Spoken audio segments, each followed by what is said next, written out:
안녕하세요, 구독자 여러분. 구독과 좋아요는 채널 운영에 큰 힘이 됩니다.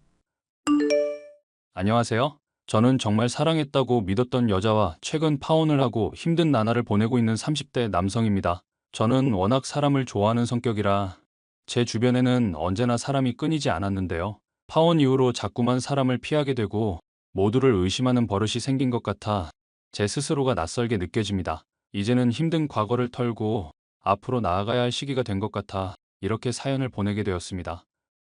지금부터 제가 겪은 사건에 대해서 말씀드리려고 합니다. 안녕하세요. 방금 번호 물어봤던 사람입니다. 네, 안녕하세요. 제가 절대 이런 사람이 아닌데 정말 큰 용기 냈습니다. 번호 알려주셔서 감사해요. 그리고 놀라게 해드려 정말 죄송합니다. 아니에요. 괜찮습니다. 실례가 되지 않는다면 저희 가게로 한번 초대하고 싶은데 괜찮으신가요? 어머, 가게가 있으세요? 네, 아까 그 장소에서 멀지 않습니다. 혹시 이 근처에 사시나요? 아까는 친구 만나러 왔던 거고, 집은 조금 멀어요. 혹시 운영하시는 가게가 어떤 가게인지 여쭤봐도 되나요? 땡땡땡이라고 혹시 들어보셨어요? 수제 맥주 전문으로 하는 곳인데 한번 놀러 오세요. 제가 무제한으로 맥주 제공하겠습니다. 어머, 저 맥주 좋아해요. 꼭 놀러 갈게요. 정말이죠? 꼭 오세요. 꼭이요. 저는 서울에서 수제 맥주 전문점을 운영하고 있습니다. 부모님께서는 제가 다양한 경험을 하면서 살기를 원하셨기에 어린 저를 영국으로 유학 보내셨고 그곳에서 맥주의 세계에 눈을 뜨게 되어 귀국하여 가게를 차리게 된 것입니다. 그날 가게로 가는 길에 그녀를 만나게 되었습니다. 태어나서 처음 보는 완벽한 제 이상형이었기에 저는 그녀에게 번호를 물어보았고 그녀도 제가 싫지만은 않은 눈치였습니다. 그렇게 저희는 가까워졌고 연인 사이로 발전하게 되었습니다. 자기야, 자기 가게는 어떻게 차리게 된 거야? 자기 아직 31살밖에 안 됐는데 서울에 이만한 가게라니 너무 대단한 것 같아. 그게 솔직히 부모님 도움이 컸지. 부모님은 내가 어려서부터 항상 내 편이셨거든. 내가 하고 싶다고 하는 거에 대해서 반대한 적이 없으셔. 그렇구나. 정말 대단하다. 그럼 우리 만나는 거에 대해서도 알고 계셔? 그럼 자기 사진 보여드렸더니 너무 예쁘다고 하셨는걸? 게다가 자기 직업이 간호사라고 말씀드리니까 더 좋아하셨어. 사람을 살리는 좋은 직업이잖아. 날 그렇게 잘 봐주시다니 너무 감사하다. 언제 한번 인사드리고 싶은데. 정말? 그럼 나도 좋지. 나도 자기랑 우리 부모님이랑 친하게 지냈으면 좋겠는걸. 말 나온 김에 내가 날 잡아볼게. 저의 여자친구 민정이는 저보다 2살 어렸고 간호사로 일하고 있었습니다. 도도하고 새침할 거라고 생각했던 첫 인상과는 달리 사람을 좋아하고 친화력이 있었습니다. 요즘 여자들은 남자 쪽 부모와 친해지는 것을 꺼린다고 하던데 민정이는 먼저 저희 부모님을 만나자고 했고 밖에서 여러 번 식사 자리를 마련했습니다. 상여가 가게에 있니? 민정이는 옆에 없지? 네, 민정이는 지금 일하는 시간이에요. 저 혼자 가게에 있어요. 다름이 아니라 엄마가 너한테 꼭 할 말이 있어서 그래. 뭔데요? 민정이에 대한 이야기예요? 아무래도 엄마가 느낌이 이상해. 너 민정이에 대해 잘 좀 알아봐야겠다. 엄마가 아무 이유도 없이 이런 말 하실 분이 아닌데 무슨 일 때문인지 말씀을 해주세요. 민정이가 대학병원 간호사라고 했잖니? 근데 엄마 친구 중에 그 병원에서 일하고 있는 사람이 있어서 얼마 전에 민정이라는 간호사 아냐고 물어봤더니 글쎄 그런 사람 없다는 거야. 엄마가 얼마나 놀랐는 줄 아니? 엄마가 병원 이름을 착각하셨겠죠. 어떻게 됐든 민정이를 의심하실 수가 있어요? 걔 얼굴을 봐요. 그런 거짓말 하게 생긴 애가 아니잖아요. 엄마도 민정이 좋아해. 걔가 나쁜 애라고도 생각하지 않고. 다만 사람이 조심성 있어서 나쁠 건 없잖아. 민정이 하는 일에 대해서 제대로 알아보면 좋겠어. 확실한 건 엄마가 알아본 그 병원에는 민정이라는 이름의 간호사는 없다는 거야. 알겠어요, 엄마. 너무 걱정하지 마세요. 엄마 아들 인복 많은 거 아시잖아요. 민정이야말로 제가 얻은 인복 중 최고라고요. 그때 저는 민정이를 너무 사랑하고 있었습니다. 민정이처럼 착하고 예쁘고 사랑스러운 사람은 이 세상 어디에도 없다고 생각해서 정상적인 상황 판단이 잘 되지 않던 시기였습니다. 엄마는 민정이에 대해 잘 알아보라고 했지만 당시 제 눈에는 별거 아닌 일로 엄마가 과민 반응하는 걸로 보였습니다. 엄마의 충고를 귀담아 듣지 않은 건 저희 크나큰 실수였습니다. 자기야, 나 3교대 근무하려니까 너무 힘들어서 얼마 전에 운전면허 땄어. 자기가 운전면허를 땄다고? 자기한테는 서프라이즈로 말해주려고 여태까지 운전 배우는 거 비밀로 했지. 나 이제 운전할 수 있는 여자야. 정말 축하해. 그럼 이제부터 운전해서 출근하는 거야? 그러고 싶은데 자기도 알잖아. 나 아직 차 없는 거. 아, 맞다. 자기 아직 차가 없지. 내가 깜빡했어. 운전면허를 따면 뭐해. 차가 없으니 무용지물이다. 너무 우울해하지 마. 차는 곧 사면 되잖아. 월급쟁이 돈 모아서 언제 차를 사겠어? 한 10년 뒤에나 차 사면 다행이지. 그 전까지는 지금처럼 지옥철 타고 다니는 수밖에 없지. 지하철 타고 출퇴근하는 게 많이 힘들어? 자기는 20살 때부터 차 끌고 다녀서 아무것도 모르지? 매일매일 사람들 사이에 낑겨서 서 있다 보면 여기가 지옥이구나 싶다니까?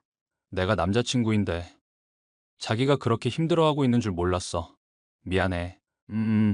내가 타던 차 일단 자기가 타고 다닐래? 정말? 그래도 돼? 나도 어차피 차 바꾸고 싶기도 했는데 내 차 자기한테 주고 새 차 뽑으면 되겠다. 기분이 좀 그렇네? 나는 자기가 타다 버린 헌차 타라는 거야. 내가 자기한테 그 정도밖에 안 돼? 아니, 그런 게 아니라. 알았어. 그럼 내가 새 차 뽑아서 자기 줄게. 그럼 되지? 제발 화내지 마. 역시 자기가 짱이야. 이왕 새 차 뽑는 거 외제차도 나쁘지 않겠다. 초보 운전일수록 크고 비싼 차 몰아야 한대. 그래야 도로 위에서 무시 안 받고 자신있게 운전할 수 있다잖아. 저는 얼떨결에 여자친구에게 새 차를 뽑아주기로 약속했습니다.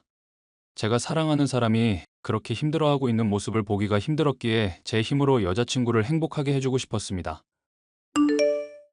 나 차 한 대 뽑게.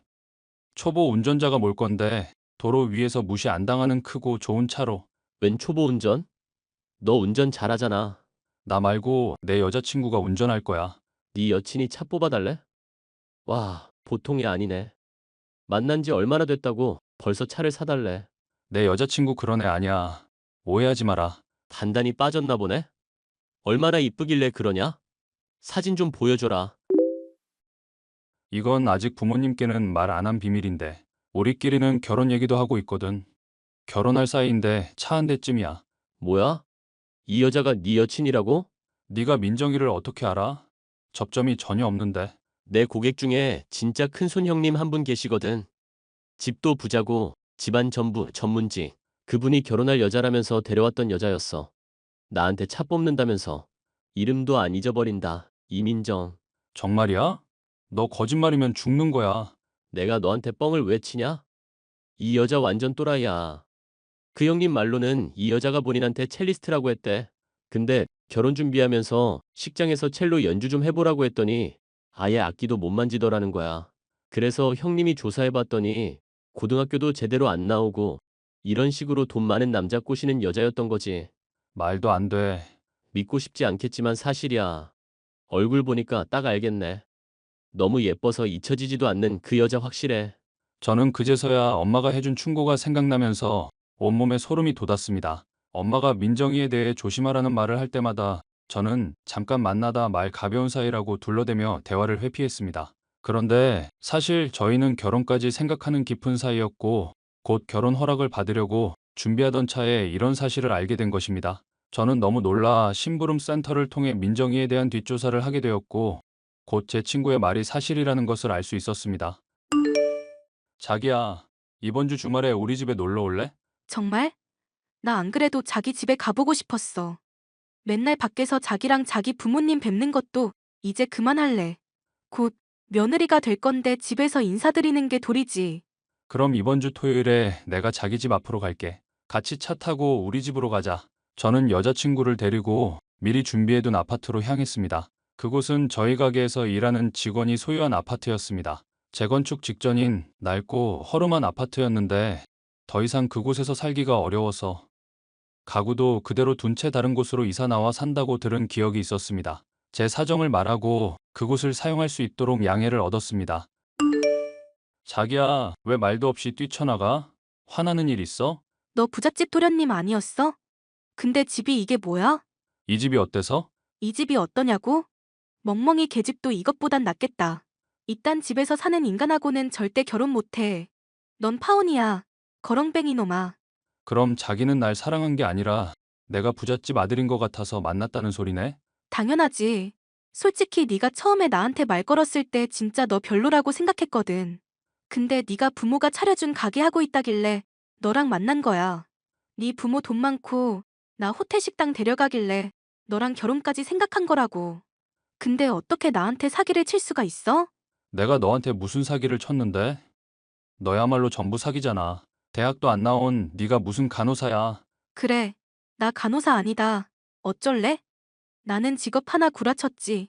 너는 네 인생 전체가 가짜잖아. 집 꼬라지 보아하니 부모가 가게 차려준 것도 뻥이지?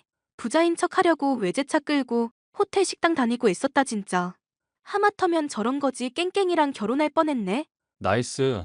대가리에 똥만 든 년 걸렀고요. 뭐? 하마터면 너 같은 여자랑 결혼해서 내 인생 망칠 뻔했어. 지옥 직전에서 탈출한 기분이야. 정말 고맙다. 이 집 보고 네 본색 드러내줘서. 그게 무슨 말이야? 이게 우리 집이야. 여기는 너 시험해보려고 오늘 하루만 빌린 집이고 너 돈 많은 남자만 쫓아다니는 애라며? 네 소문 다 들었어. 그럼 이게 니네 집이 아니라고? 너 진짜 부자였던 거야? 내 입으로 이런 말 하기는 부끄럽지만 우리 부모님 돈 많은 것도 사실이고 그 가게도 실제 내 가게인 것도 맞고 너 같은 인간이랑 다르게 나는 속인 게 하나도 없거든. 오늘 이 집 보여준 것만 빼고 이 집 보고 네가 어떻게 반응할지 궁금해서 데리고 와본 거야. 자기야, 오늘 만우절도 아닌데 이벤트가 너무 과하다. 나 너무 놀랐잖아. 자기 장난꾸러기. 그렇게 애쓸 필요 없어. 너는 이미 아웃이야. 자기는 나 없이 살 수 있어? 나 정말 사랑한다며. 우리 사랑이 거짓말은 아니잖아. 직업, 학벌, 과거 모든 걸 속인 네가 할 소리는 아닌 것 같네. 내 직업 거짓 아니야. 간호사 진짜 될 거야. 지금 수능 공부하고 있고 내년에 무조건 간호대 간다니까? 시기만 조금 앞당겨서 자기한테 간호사라고 한 거지 거짓말은 아니었어. 제발 나 용서해줘. 응? 너는 이게 용서로 끝날 문제라고 생각을 하냐? 사기죄로 고소 안 한 걸 고맙게 생각해. 한 번만 더 내 눈에 띄면 그땐 너 콩밥 먹일 거니까 다시는 나타나지 마. 자기야. 나 한 번만 봐줘. 사랑해 자기야. 내 주변 친구들 사돈의 팔촌까지 네 사진 다 뿌려서 피하라고 했으니까 이제 거짓말해서 돈 많은 남자 꼬시는 일도 그만하시지. 너 미쳤어? 아무튼 나는 차단할게. 그렇게 저는 제 인생에서 가장 사랑했던 그 여자와 가장 처참하게 헤어졌습니다. 이 일이 있고 난 후 부모님께는 모든 걸 솔직하게 털어놓았고 부모님은 잘 헤어졌다면서 저를 위로해 주셨습니다. 그날 이후로 저는 사람을 피하게 되었고 결혼이라는 것 자체에 부정적인 인식을 갖게 되었습니다. 제 주변 지인들은 저에게 힘내라면서 그 여자를 잊으라고 하는데 도저히 잊혀지지가 않네요. 이 사연을 보내고 나면 그래도 속이 시원해질 것 같습니다. 제 사연을 들어주셔서 감사합니다.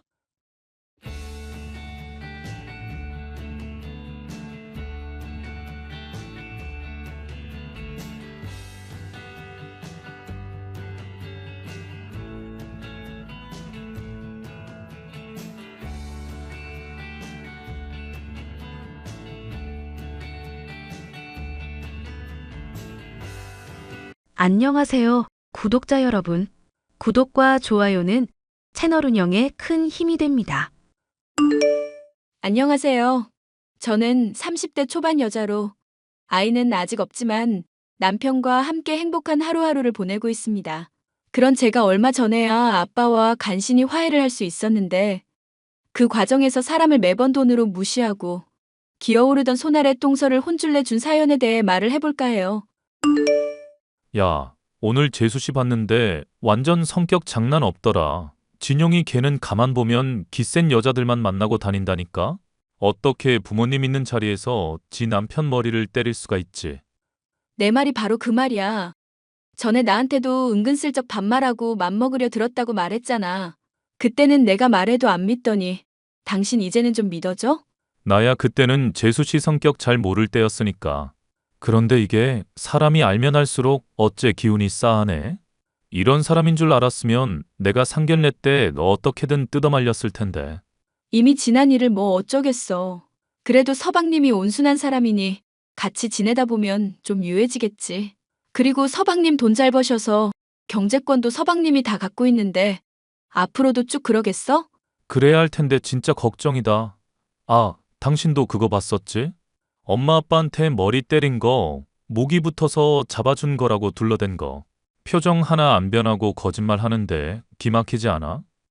지 입으로 학창 시절 때 침 좀 뱉고 놀았었다고 하는데 뭐 어쩌겠어. 그냥 앞으로 엮이지도 말고 선 넘는다 싶으면 괜히 봐주지 마. 그런 타입들 한번 봐주면 슬금슬금 선 넘으면서 정도 모르고 기어오르니까. 시부모님과 함께하는 가족 모임에서 식사 도중에 서방님과 티격태격하는 것도 모자라. 가족들 앞에서 머리통까지 때리던 손아래 동서. 그런 동서의 모습을 보니 서방님의 결혼 생활이 앞으로 순탄치는 않겠다고 생각을 했었죠. 하지만 함께 지내면서 괴로운 것은 서방님만이 아니었습니다. 동서는 1살 차이 나는 제게도 틱틱 반말을 해대고 선을 넘으려 했죠. 형님 안녕하세요. 오늘도 집에서 놀고 있는 중? 여자들끼리 뭉쳐서 술이나 한 잔? 아니, 나 집에 들릴 일 있어서 많이 바빠. 에이, 그래도 잠깐 시간은 뺄 수 있을 텐데. 결혼해서 경력 단절된 공통분모로다가 한번 얘기나 해보지. 아님, 뭐 공부 좀 하고 사회 경험 많다고 사람 무시하는 건가? 동서, 나 동서보다 나이도 많고 윗사람이야.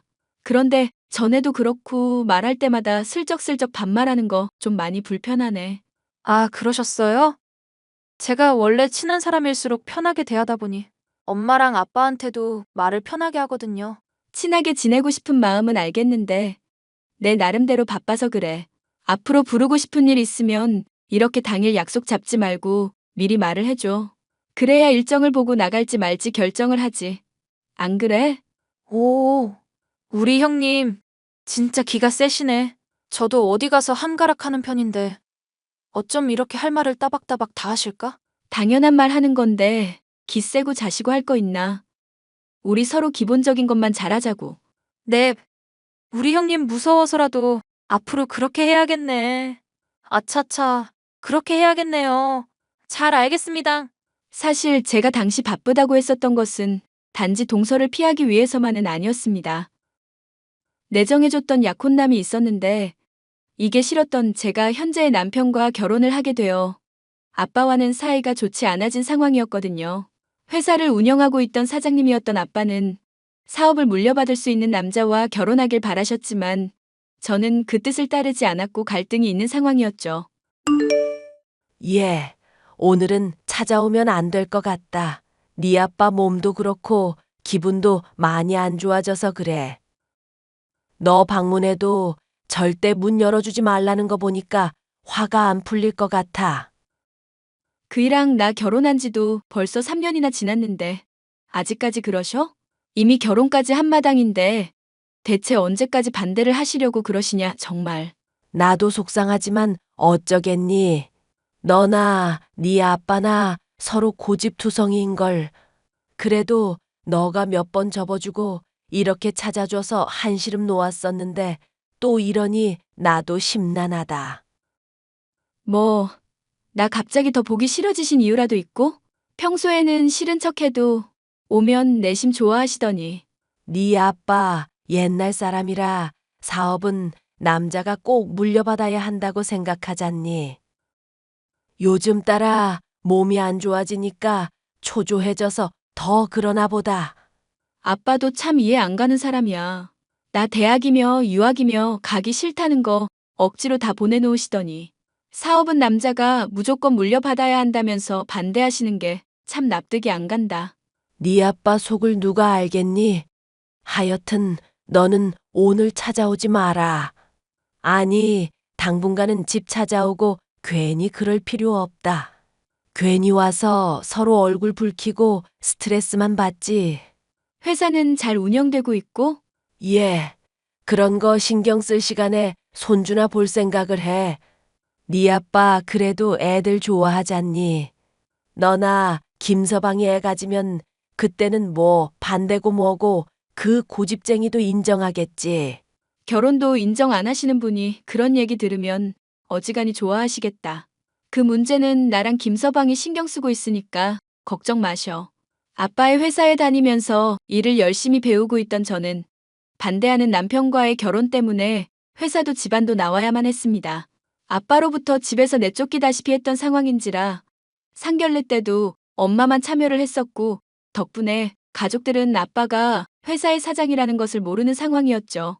괜히 가족들이 부채감을 가질까 걱정하는 마음에 남편에게도 일을 비밀로 해달라고 하고 있던 상황이었고요. 이 상황만도 버거운데 동서는 계속 저의 신경을 긁어댔습니다.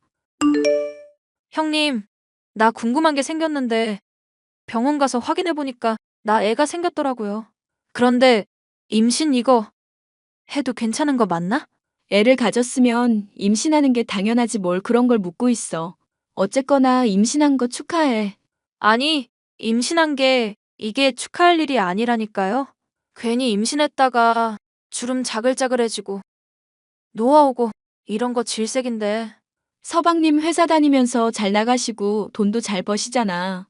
애 낳고 해도 관리 잘 받으면 크게 문제될 거 있겠어? 아니, 그래도 월급쟁이 형편이니까 걱정이 돼서 그렇지. 남의 얘기라고 말을 너무 편하게 하시네? 나는 말 편하게 한 적 없고 그런 건 알아서 할 수 있는 나이잖아. 축복이라고 생각하고 받아들이면 되지 않을까? 거참, 말을 해도 더럽게 까칠하게 하시네. 솔직히 형님은 제가 별로 안 좋아하는 타입인 거 아시죠? 유학인가도 다녀왔다던데 머리에 먹물 좀 들었다고 잘난 척하는 타입 딱 질색이거든. 나도 동서랑 별로 안 맞는다는 거 알고 있으니까 걱정 안 해줘도 돼.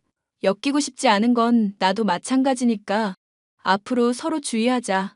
저는 가족이라서 계속 엉겨붙고 싶은데요. 형님이 뭐라고 하시건 저는 저대로 행동할 거니까 자꾸 이래라 저래라 마시죠? 기본만 하자는 게 이래라 저래라 하는 거야? 동서 은근히 사람 말 꼬아듣는 재주가 있다? 사람이 꼬아듣는 건지 누구 속이 꼬인 건지는 두고 볼 일이죠. 저 만만한 사람 아니라는 것만 기억해 두시면 좋겠어요. 고작 한 살 차이로 깔아보고 그러지 않았으면 좋겠고. 동서는 저를 적대시하고 마음에 들어하지 않으면서도 사사건건 시비를 걸어오는 사람이었습니다. 가족들 간의 모임에서도 대놓고 제게 예의 없는 행동을 하는 등 점점 참기 힘든 모습을 보여줬는데요. 가족들이 좋은 말로 타일러도 봤지만 소용이 없었습니다. 이런 시간이 몇 년 정도 지나자 나중엔 반말을 하는 것도 모자라 외모 지적이나 남편의 변변찮은 수입을 지적질하는 단계에 이르렀죠. 형님, 저 이번에 가방 샀는데 이뻐 보이는 것 같은지 한번 봐줘요. 사람들이 애 낳고도 어쩜 이렇게 안 늙었냐고 그러는데 괜한 소리인가 싶기도 하고. 형님 눈엔 어떻게 보이는지 좀 들려줘 보시는 게? 나야 뭐 동서한테 관심 없는 사람이잖아. 동서도 내 말 한마디 한마디에 트집 잡고 싶은 사람이고. 오늘은 또 하고 싶은 말이 뭐길래 가방으로 운을 띄울까?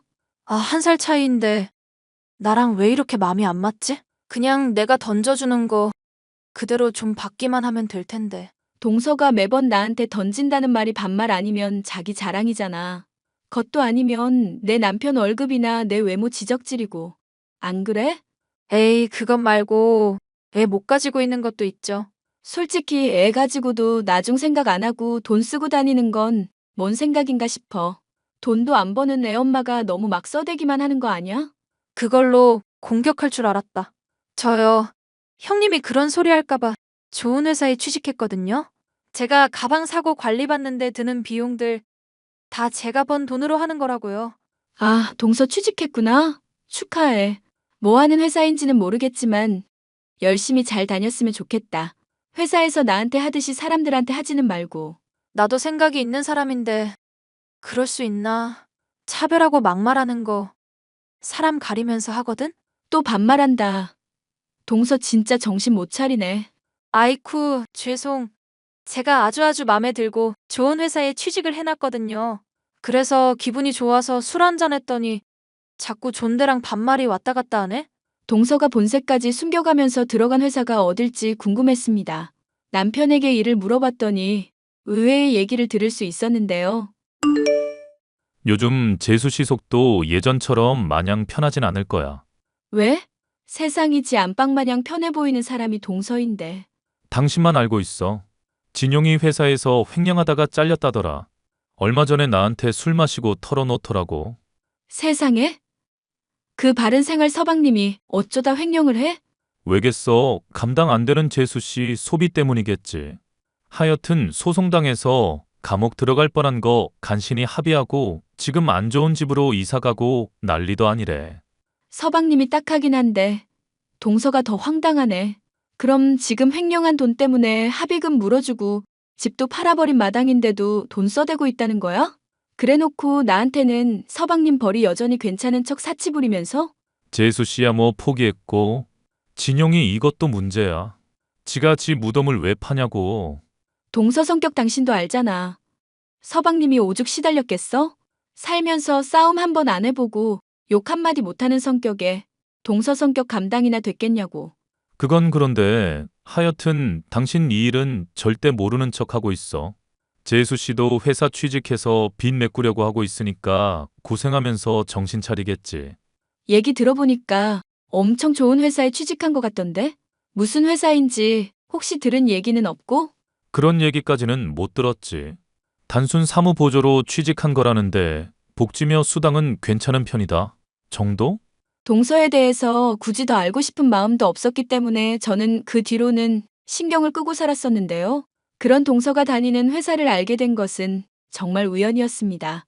아빠가 절 불러서 회사에 방문했다가 돌아가는 길에 격리로 일에 매진 중인 동서를 보게 된 것이었죠. 그래, 회사에 네 동서가 다닌다고 세상 참 좁다 싶구나. 그럼 네 아빠한테 말해서 신경 좀 써달라고 할까? 아니, 그럴 필요 전혀 없어. 아는 사이라고 괜히 친하게 대하고 그러면 직원분들 사기 떨어지겠다. 너 말하는 거 보면 회사 물려받아도 크게 걱정은 없겠구나. 나야 생각은 있다만 아빠가 그럴 생각이 없으니 문제지. 회사 사람들은 그래도 나 오랜만에 보고 아는 척 해주니까 좋긴 하더라. 아빠가 너 오늘 회사로 부르고 별 말씀은 없으시디? 그냥 뭐 밥은 먹고 다니냐. 회사 잘리고 나서 요즘 뭐 하냐 그런 거 물어봤지. 그래서 넌 뭐라고 했고 아빠 나름대로 좋아하시던데. 아빠 듣기 좋자고 말 지어낼 게 뭐 있어. 그냥 집에서 지내고 있고 가끔씩 영어 공부한다. 정도지. 유학 갔다 온 지 한참 됐고 사람이랑 말할 일 없어서인지 까먹을 판이라. 그래, 이 양반 고민하더니 결국 너한테 말 안 꺼냈나 보구나. 나도 괜히 의문 떨지 않고 그냥 말을 하마. 네 아빠 말이다. 너한테 회사 물려주기로 마음 먹으셨다. 응? 그게 무슨 말이야. 아빤 전혀 그런 기색 없던데? 아빠도 몇 번 죽다 살아나게 되니까 심경에 많이 변화가 있었던 모양이더라고. 너도 보면 알겠지만 얼굴이 아주 평온해지지 않았니? 얼굴색 좀 좋아지긴 했더라. 살도 좀 붓고. 그래서 내가 회사 사장이 된다는 게 진짜야? 나 일 그만둔 지가 벌써 몇 년인데? 어차피 일 오래 쉬었다고 해도 그간 공부하고 배운 게 있잖니. 회사 일 밑바닥에서부터 착실히 했고 직원들이랑도 잘 교류하고 있고. 이미 결정된 일이니 이제 와서 피할 수 없다는 거 명심해. 이번에는 아빠 고집 절대 못 꺾을 거다. 아빠 건강 생각해서라도 은퇴시켜드려야지. 한번 생각은 해볼게. 남편이랑 상의도 해봐야 하고. 결국 저는 남편과 상의한 결과 회사를 물려받기로 결심하게 되었는데요. 아빠가 붙여주는 사람을 통해 회사가 돌아가는 것부터 바뀐 업무의 방식이며 업계 동향 등 배워야 할 것들이 산더미였습니다. 그래도 회사의 밑에서부터 일했던 경험이며 회사에서 친하게 지내던 사람들이 도움을 줘서 큰 무리는 없을 것으로 보였죠. 제가 사장으로 취임하기 위해 배우면서도 가족 모임에 참여하는 등 정신이 없는 중에도 동서는 질리지도 않고 저의 성질을 긁어댔는데요. 형님, 오늘 봤는데 이제 나이 30대인데 눈가가 너무 자글자글한 거 아니에요? 바쁘더라도 저처럼 관리 좀 받고 그러세요. 왜 또 10이야? 이제 취직했으면 한창 회사 일 배우느라 바쁠 때 아닌가? 아, 진짜 사람 참 힘들게 또 하시네. 남의 회사 생활은 뭔 참견이실까? 피부만 그런 게 아니라 성깔도 아주 더러우시네. 이제는 아주 막말을 편하게 하는구나. 아, 맞다. 형님 관리받고 그럴 돈 없지? 내가 본의 아니게 또 사람 속을 긁었나 보네. 미안. 돈이야 많지. 누구처럼 펑펑 써대고 자랑을 안 해서 그렇지. 아, 그러시구나. 돈이 아주 많으시구나. 아주 말싸움 한번 이겨먹으려고 초딩도 아니고 발악을 하네. 적어도 월급쟁이인 2년보다야 많지. 너 다니는 회사 사장이 나니까. 네? 지금 회사 사장이 뭐가 어쨌다고요? 오늘 날 또 이렇게 웃겨주네. 푸앗. 긴 말 안 할게. 회사 홈페이지 오늘 중으로 갱신될 테니까 확인해봐. 하, 웃기시네. 이따가 망신당할 준비나 하세요. 뭔 되지도 않는 거짓말을. 형님. 저기 혹시 이게 어떻게 된 일인지 설명을 들을 수 있을까요? 저는 당최 이게 무슨 일인지 잘 모르겠어서요. 아빠가 회사 사장이라 물려받은 것 뿐이니까 그렇게만 알아둬. 형님, 그럼 우리 사이는 괜찮은 거 맞죠? 동서 설마 내가 사장 됐다고 이러는 거야? 잘린다고 해도 별로 문제될 거 없잖아. 왜 이래? 아니요. 사실 그이가 요즘 사정이 좀 많이 안 좋아서요. 이 와중에 저까지 잘리게 되면 정말 큰일 나요, 형님. 우리 애를 생각해서라도 제발 좀 봐주시면 안 될까요? 동서가 뭐 잘못한 게 있다고 용서를 하고 그러겠어. 그냥 능력 있는 사람 쓰고 없으면 자르고 그런 거지. 근데 격리면 돈 관리 업무를 해야 하는데 동서를 내가 믿을 수 있을까 모르겠네. 공 하나 누락해도 큰일 나는 일인데 동서 나한테 평소 반말하는 거 보면 뭐 빼먹는 게 아주 습관인 사람 같아서 걱정이야. 형님, 제가 앞으로 정말로 잘할게요. 나 가족이라고 더 챙겨주고 원한 있다고 더 막대하는 그런 사람 아니야. 앞으로 잘하는지 아닌지 지켜볼 테니까 회사 일 잘하라고. 네, 형님. 저 정말 뼈가 으스러지도록 열심히 할게요. 믿어주세요. 형님이 지지라면 짓기까지 할게요.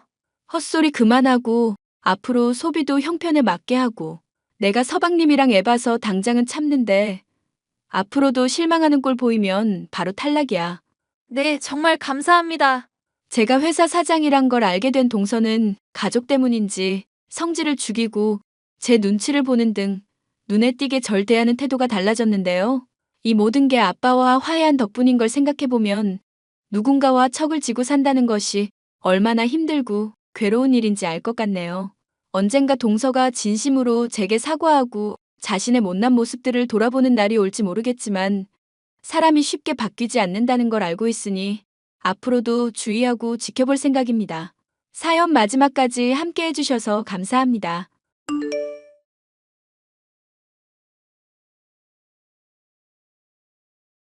안녕하세요. 서울에 거주하고 있는 32살 평범한 여성입니다. 저는 프리랜서 통번역가로 일하다가 현재는 태교로 잠시 일을 쉬고 있어요. 남들이 보면 좋은 시댁 만나 행복하게 잘 살고 있다고 남 부러울 것 없다고 하는데요. 사실 저는 어릴 적 부모님이 모두 돌아가셔서 보육원에서 자랐습니다. 대학 시절 남편을 만나 오랜 기간 연애 후 결혼했는데 벌써 5년 차네요. 솔직히 젊은 나이에 결혼하면서 부럽다는 분들이 많지만 그 결혼을 하기까지 정말 많은 고민을 했습니다. 행복한 결혼 생활을 기대했지만 결혼 후의 삶도 그렇게 순탄치만은 않았거든요. 물론 시어머니와의 사이는 친정엄마가 있으면 이럴까 싶을 정도로 정말 사이가 좋습니다. 배가 점점 불러와서 집에 있는 시간이 많은데 사연을 여러 개 듣다 보니 시댁 식구와 관련된 사연들이 많더라고요. 오늘 제가 여러분께 들려드릴 이야기도 제 시댁 이야기입니다. 인생을 살면서 마음의 상처를 많이 받았던 시기가 바로 이 사건을 겪은 시기이기도 한데요. 갈등의 주 원인은 손윗동서, 즉 제 형님 때문이었습니다.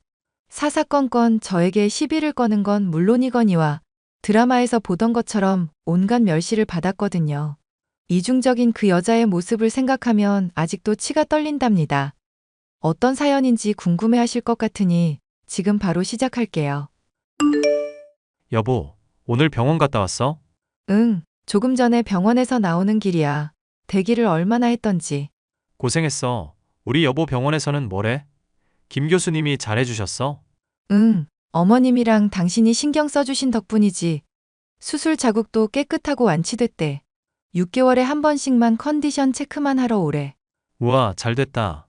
그동안 스트레스 많이 받아서 솔직히 걱정했거든. 그래도 다행이다. 밥은 먹었어? 아직 안 먹었어. 어머니 시간 되시려나 모르겠네. 아, 엄마, 오늘 임원회의 있으시다고 했다. 아, 그래? 아까 미정이한테 연락 왔었는데 그냥 점심 같이 먹자고 해야겠다. 나 신경 쓰지 말고 일해. 동서, 지금 집 아니야? 형님, 안녕하세요. 저 병원 다녀왔다가 친구랑 만나서 밥 먹고 커피 한잔하고 있어요. 무슨 일 있으세요? 무슨 일은? 본가에 들렀다가 동서 없길래 집순인 줄 알았는데 의외로 바깥 활동도 하네? 네? 저 오늘 병원 검진이어서요. 아, 그때 갑상선 그거? 다 나았대? 네, 상태 매우 좋고요. 완치 판정받았어요. 근데 저한테 말씀하실 거라도 있으세요? 그럼 이번 제사부터는 동서가 어머님 대신에 해. 그리고 이젠 다이어트 클리닉도 다녀야 하는 거 아니야? 그동안 어머님이 고생하셨으니까 제가 김 여사님이랑 같이 해야죠. 어머, 왜 김 여사님이랑 해? 우리 집안 제사인데 어떻게 남의 손에 맡겨? 아, 제가 말 실수했나 봐요. 물론 제가 해야죠. 어머님이 그동안 저 많이 봐주셨는데. 그나저나 다이어트 클럽은 무슨 말씀이세요? 아니, 솔직히 동서가 몇 년 동안 운동도 안 하고 살이 앵간히 쪘어야지. 우리 집안 체면 생각 안 해? 네? 형님 말씀이 너무 심하신 것 같아요. 살이 많이 찐 건 맞지만. 갑상선 치료받으면서 약 부작용인 거 아시잖아요. 안 그래도 이제 체중 조절 좀 하려 했어요. 남들이 보면 관리 안 한다고 욕해. 내가 아는데 소개해줘. 아, 아니에요, 형님. 제가 알아보고 다닐게요. 필요하면 말씀드리고요. 아무튼 제사 다다음 주니까 다음 주쯤에 알아서 다 해놔. 맨날 내가 했잖아. 네네. 알죠. 연락드릴게요. 그리고 디저트는 작작 먹어. 그거 다 배로 간다? 그렇습니다. 제가 결혼하고 얼마 안 되어서 유독 몸살이 심하고 컨디션이 좋지 않길래 병원 검진을 받았는데 글쎄 갑상선암이라는 거예요. 다행히 초기에 발견됐고 예후가 좋은 편이라 수술하고 회복 속도도 빨랐습니다. 다만 항암 치료와 여러 약을 복용하니 아무래도 면역력도 오락가락하고 체질도 많이 변하더라고요. 날씬하다는 소리 제법 듣고 살았는데 어느 순간 몸이 불더니 제 인생 최대 몸무게를 찍어버렸죠. 시어머니나 남편, 주변 사람들은 제 사정을 알고는 괜찮다며 위로해 주었지만 형님은 그 반대였어요. 오히려 저를 언제 갈굴지 눈치를 봤달까요? 다 같이 있는 자리에서는 보통의 평범한 손윗동서 역할을 했다면 이따금씩 저렇게 제 염장을 질러놓곤 했죠. 사실 형님이 저러는 데는 이유가 다 있었습니다. 제가 보육원 출신인 것도 있지만 형님 입장에선 저희 시어머니, 남편, 제가 굴러온 돌이나 다름없었죠. 돌아가신 시아버지와 재혼을 하셨고 아주버님은 시아버지의 아들, 제 남편은 시어머니가 데려온 아들이었으니까요. 시어머니는 돌아가신 시아버지와 함께 회사를 운영했었는데 시아버지가 돌아가시고 나서는 혼자 운영하고 계세요. 나름 규모가 큰 기업이라 이름은 따로 말하지 않겠습니다. 아무튼 그런 시어머니와 저는 정말 모녀지간처럼 사이가 좋아요. 형님은 승무원 출신으로 아주버님과 선을 보고 결혼한 케이스인데 사치 부리기 좋아하는 된장녀 스타일입니다. 아무튼 형님은 제가 완치 판정을 받고 난 뒤 괴롭힘이 더 심해지기 시작했습니다. 동서, 내가 지난번에 소개해준다고 할 때 봤지 그랬어. 어찌 2달 만에 봤는데 살이 더 쪘어? 아, 형님, 이제 운동 시작했어요. 약도 완전히 끊고 하는 게 좋다고 해서요. 그래? 운동은 못 다니는 거야?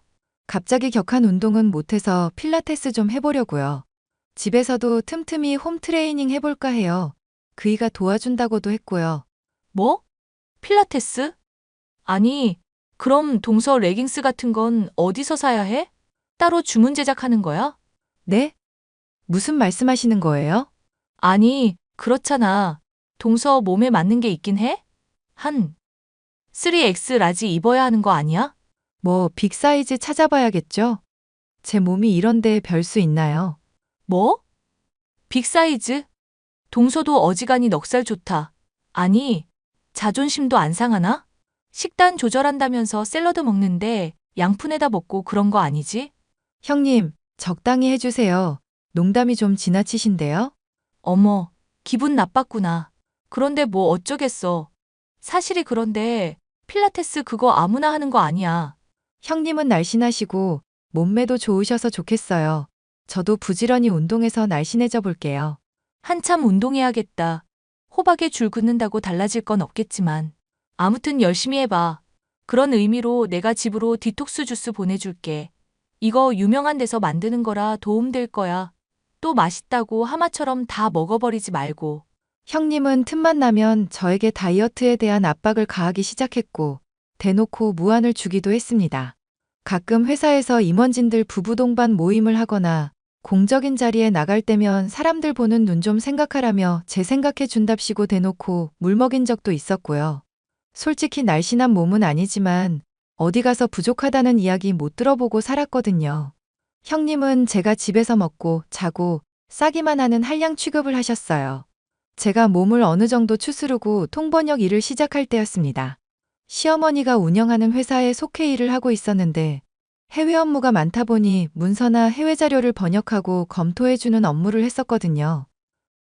사정상 재택근무를 할 수밖에 없었는데 완치 판정 후 본격적으로 출근도 시작했습니다. 새 아가, 지금 사무실에 있니? 네, 어머니, 밀린 일이 있어서 아직 사무실이에요.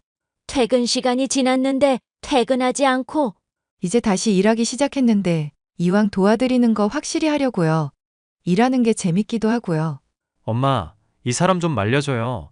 아주 의욕이 장난 아니야. 아가, 완치 판정받았다고 해도 아직 몸이 완전히 회복된 건 아니니까 적당히 사려가면서 하렴. 응? 그나저나 저녁은 먹은 거야? 조금 전에 규혁 씨랑 먹고 다시 들어왔어요. 규혁이, 너는 내 처 굶기는 일 없도록 해. 안 그래도 요즘 관리한다면서 적게 먹고 그러는 모양인데. 몸보신도 시키고. 아유, 엄마도 참. 내 와이프인데 내가 알아서 잘 챙겨요. 1시간 정도면 끝나니까 집에 가서 봬요. 네 어머니, 이이가 절 얼마나 챙겨주는데요. 회사에서 특혜 받는 거 아니냐 소리 나올까봐 걱정이에요. 금방 마무리되니까 집에 가서 봬요. 그래, 고생하렴. 동서, 지난주부터 회사 출근한다면서? 네, 어머님이 출근하라셔서요. 재택근무로 도와드리다가 집에만 있으려니 답답하기도 하고요. 와, 동서 그렇게 안 봤는데 완전 여우 새끼였구나. 무슨 꿍꿍이야? 네? 꿍꿍이라뇨? 아니, 그렇잖아. 솔직하게 터놓고 이야기해봐. 어머님이 회사 운영하셔서 급백 믿고 설치려나 본데 어차피 이 회사 우리 남편이 물려받을 거거든? 형님, 설치단요. 저 그런 거에 욕심 없는 거 아시잖아요. 왜 그러세요? 왜 그러세요? 동서 지금 하는 꼬락서니 봐봐. 그게 대놓고 욕심내는 거지. 회사에 발들여서 서방님한테 뭐라도 좀 유리하게 굴러가게 하려고 머리 쓰는 거잖아. 꼴에 외국어 좀 한다고 설쳐대기는. 형님, 그런 거 아니라니까요. 말씀이 너무 심하신데요? 뭐가 심해. 이게 사실인데? 동서도 이제는 조금 솔직해지는 게 어때? 그렇게 어머님, 서방님 뒤에 숨어서 알랑방귀 끼지 말고. 아, 정말 그런 거 아니에요. 저 야근 중인데 내일 시간 괜찮을 때 다시 이야기해요. 참나, 누구한테 명령질이야? 동서 내가 지켜볼 거야. 이 회사 손끝 하나 건드렸다가는 가만 안 둬. 단돈 10원이라도 물려받을 일은 없을 거야. 제가 회사에 근무하게 되면서 아주버님 부부는 저희 부부를 극도로 경계하기 시작했습니다. 제 남편은 회사에서 본부장 직책을, 아주버님은 전무 직책을 맡고 있었는데 시어머니가 나이가 제법 있으시기도 하고 어느새 후계 문제로 임원들 사이에서 말이 나오고 있는 것 같더라고요. 저나 남편이나 애초에 돈 욕심도 없고 제가 아팠던 뒤로는 주어진 현실에 최선을 다하자는 주의여서 욕심을 버린 지 오래입니다. 욕심 부리지 않아도 충분히 먹고 살 수 있는 정도였으니까요. 그런데 솔직히 회사에 다니면서 들리는 이야기로는 제 남편이 능력을 인정받던 건 사실입니다. 해외에 까다롭기로 유명한 투자자한테 투자금을 받아내는 건 물론 여러 사업 계약까지 성공시키고 있었거든요.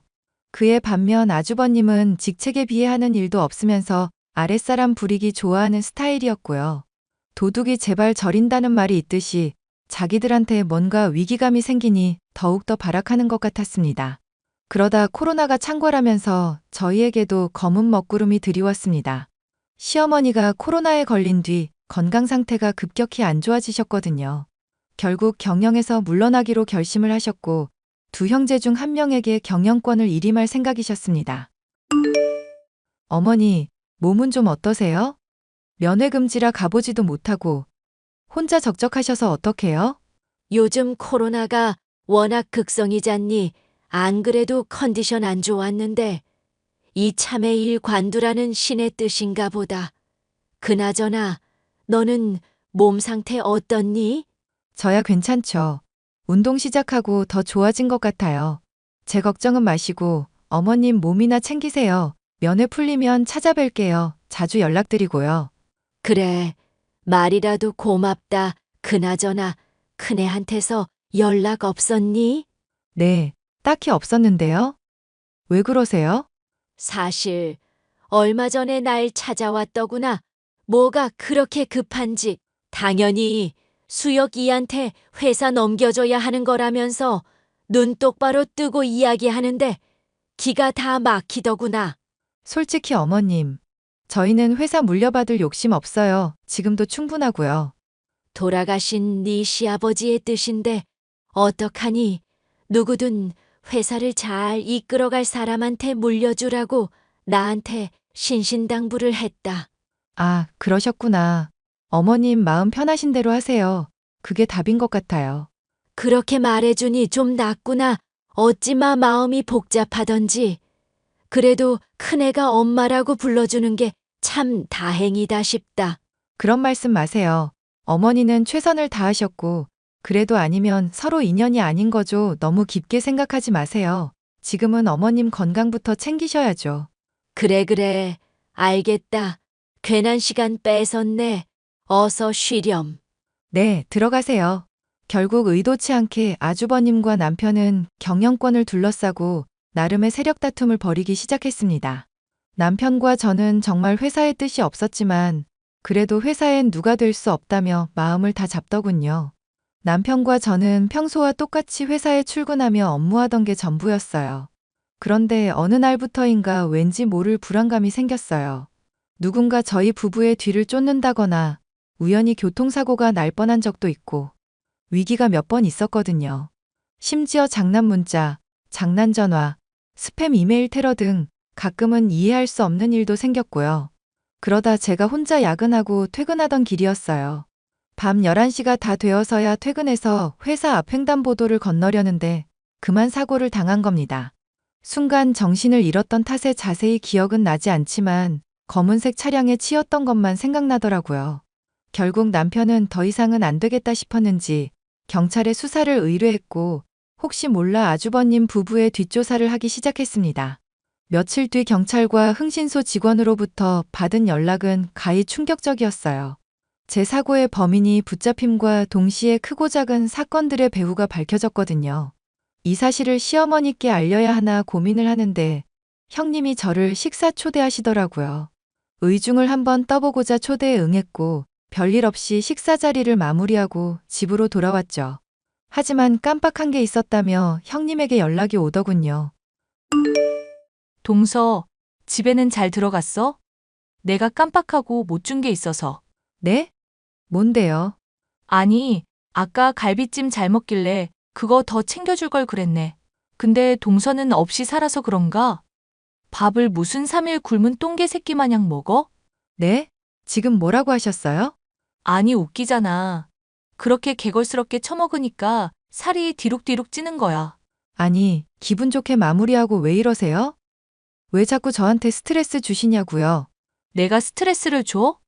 웃긴다. 선수끼리 모른 척 하지 말지. 나 솔직히 경영권 때문에 동서가 어떻게 나오나 보려고 일부러 식사 초대한 거거든. 근데 정말 아무렇지 않게 잘 처먹더라. 처먹다니요. 말씀이 너무 심하시잖아요. 처먹는 걸 보고 처먹는다고 하지. 그럼 곱상하게, 우아하게 먹는다고 그래? 그렇게 욕심이 많아서야. 음식 욕심도 많은데 회사라고 욕심 안 부리겠어?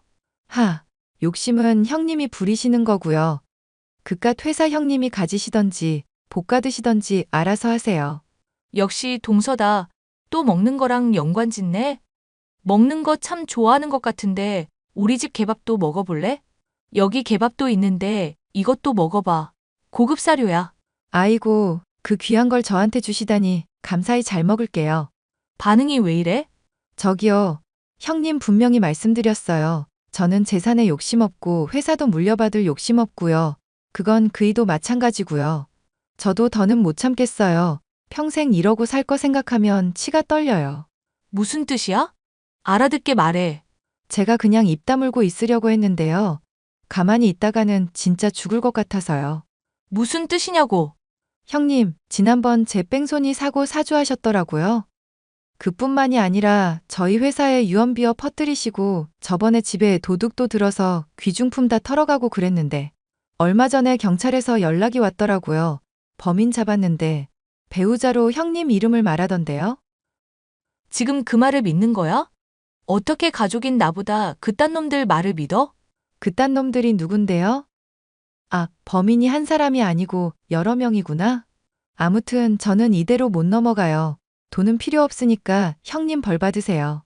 야, 말이면 단 줄 알아? 증거라도 있어? 증거는 차고 넘쳐요. 제가 아무것도 없이 대들었을 거라 생각하세요? 형님이 자꾸 갈구면 없던 욕심도 생겨요. 야, 너 지금 말 다 했어? 곧 경찰들 갈 거예요. 성실히 조사에 임해주시고 저랑 얼굴 보고 살지 맙시다. 모든 사건의 전말이 밝혀지고 주동자로 밝혀진 손윗동서는 결국 3년을 구형받고 구치소에 수감되었습니다. 조사를 하는 과정에서 아주버님의 공금 횡령 정확도 포착하고 온갖 갑질을 난무했더라고요. 형사처벌은 면했지만 대신 말단사원 신분으로 강등되면서 저 땅끝 전라도 고창 지역으로 쫓겨났습니다. 거기에 저희 회사 소속 작은 공장이 있거든요. 남편은 자연스럽게 부사장으로 승진했고 많은 사람들의 응원 속에 경영권 승계를 위한 경영 수업을 받기 시작했죠. 그러다 다이어트도 했고 몸 사이즈도 점점 줄고 몸이 건강해진 탓인지 때마침 아기 천사가 찾아왔더라고요. 저희는 행복의 겨운 나날을 보내게 되었고 아마도 내년 봄에는 행복이 배가 될 것 같습니다. 형님은 구치소에서 여전히 복역 중이고 아주버님은 3교대로 근무하면서 피곤한 나날을 보내고 계세요. 시어머니도 건강을 회복해 병원에서 퇴원하셨고 경영 일선에서 물러나 조용하게 살고 계십니다. 저희는 앞으로 살아가면서 더 베풀고 더 나누면서 살아가려고요. 누구처럼 욕심 부리지 않고 주어진 일에 최선을 다하면서 말입니다. 태어날 아이를 위해서라도 부끄럽지 않은 삶을 사는 부모가 될 거예요. 제 사연은 여기까지입니다. 아마 형님이 출소해도 얼굴 볼 일은 없을 거예요. 아주버님과 이혼했거든요. 혹여나 연락 와서 돈이라도 달라고 하면 그땐 정말 소금 뿌려가며 내쫓아버릴 거예요. 그럼 이만 줄이겠습니다. 제 사연 들어주셔서 감사해요.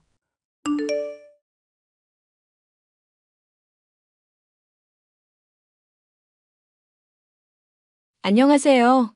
저는 아들과 딸 하나를 얼마 전에 초등학교에 보낸 30대 주부입니다. 제게 하나 있는 나이 어린 시누이는 남편의 집안에서도 거의 내놓은 자식 수준으로 성격이 좋지 못하고 거짓말이며 짜증내기를 밥 먹듯이 하는 사람이었는데요. 저만 보면 발악하다시피 막말을 퍼붓던 시누이. 그 성격 좋지 못한 여자의 콧대를 제대로 눌러줬던 사연에 대해 말을 해보려고 해요. 여보, 내가 당신한테 좀 미안한 얘기를 해야 할지도 모르겠어. 무슨 일인데 겁부터 주면서 운을 띄워. 요즘 오토바이 사고 싶다고 노래를 부르더니 설마 그거 몰래 샀다는 얘기 아니지? 그것만 아니면 어지간한 건 별 문제 아닐 것 같은데. 내 동생 미정이 알지? 걔가 남편이랑 외국에 갔었잖아. 그런데 사별하게 된 바람에 혼자가 되고 우울증도 생겨버렸다네. 엄마 아빠 쪽에는 형이 같이 살고 있어서 지금 집도 좁은 상황이라서 같이 데리고 있기도 좀 불편한 상황이고. 설마 우리 집에 같이 지내야 한다는 얘기 같은 거 아니겠지? 나 무조건 반대야. 멀쩡한 사람이라도 반대할 상황인데. 아가씨랑? 당신이 신혼 때부터 걔랑 좀 많이 안 좋았던 거 나도 알고는 있어. 그래도 걔가 우울증이라고 하고 외국 살다 와서 많이 힘든 상황이잖아. 조금만 불쌍하게 생각해 줄 수는 없을까?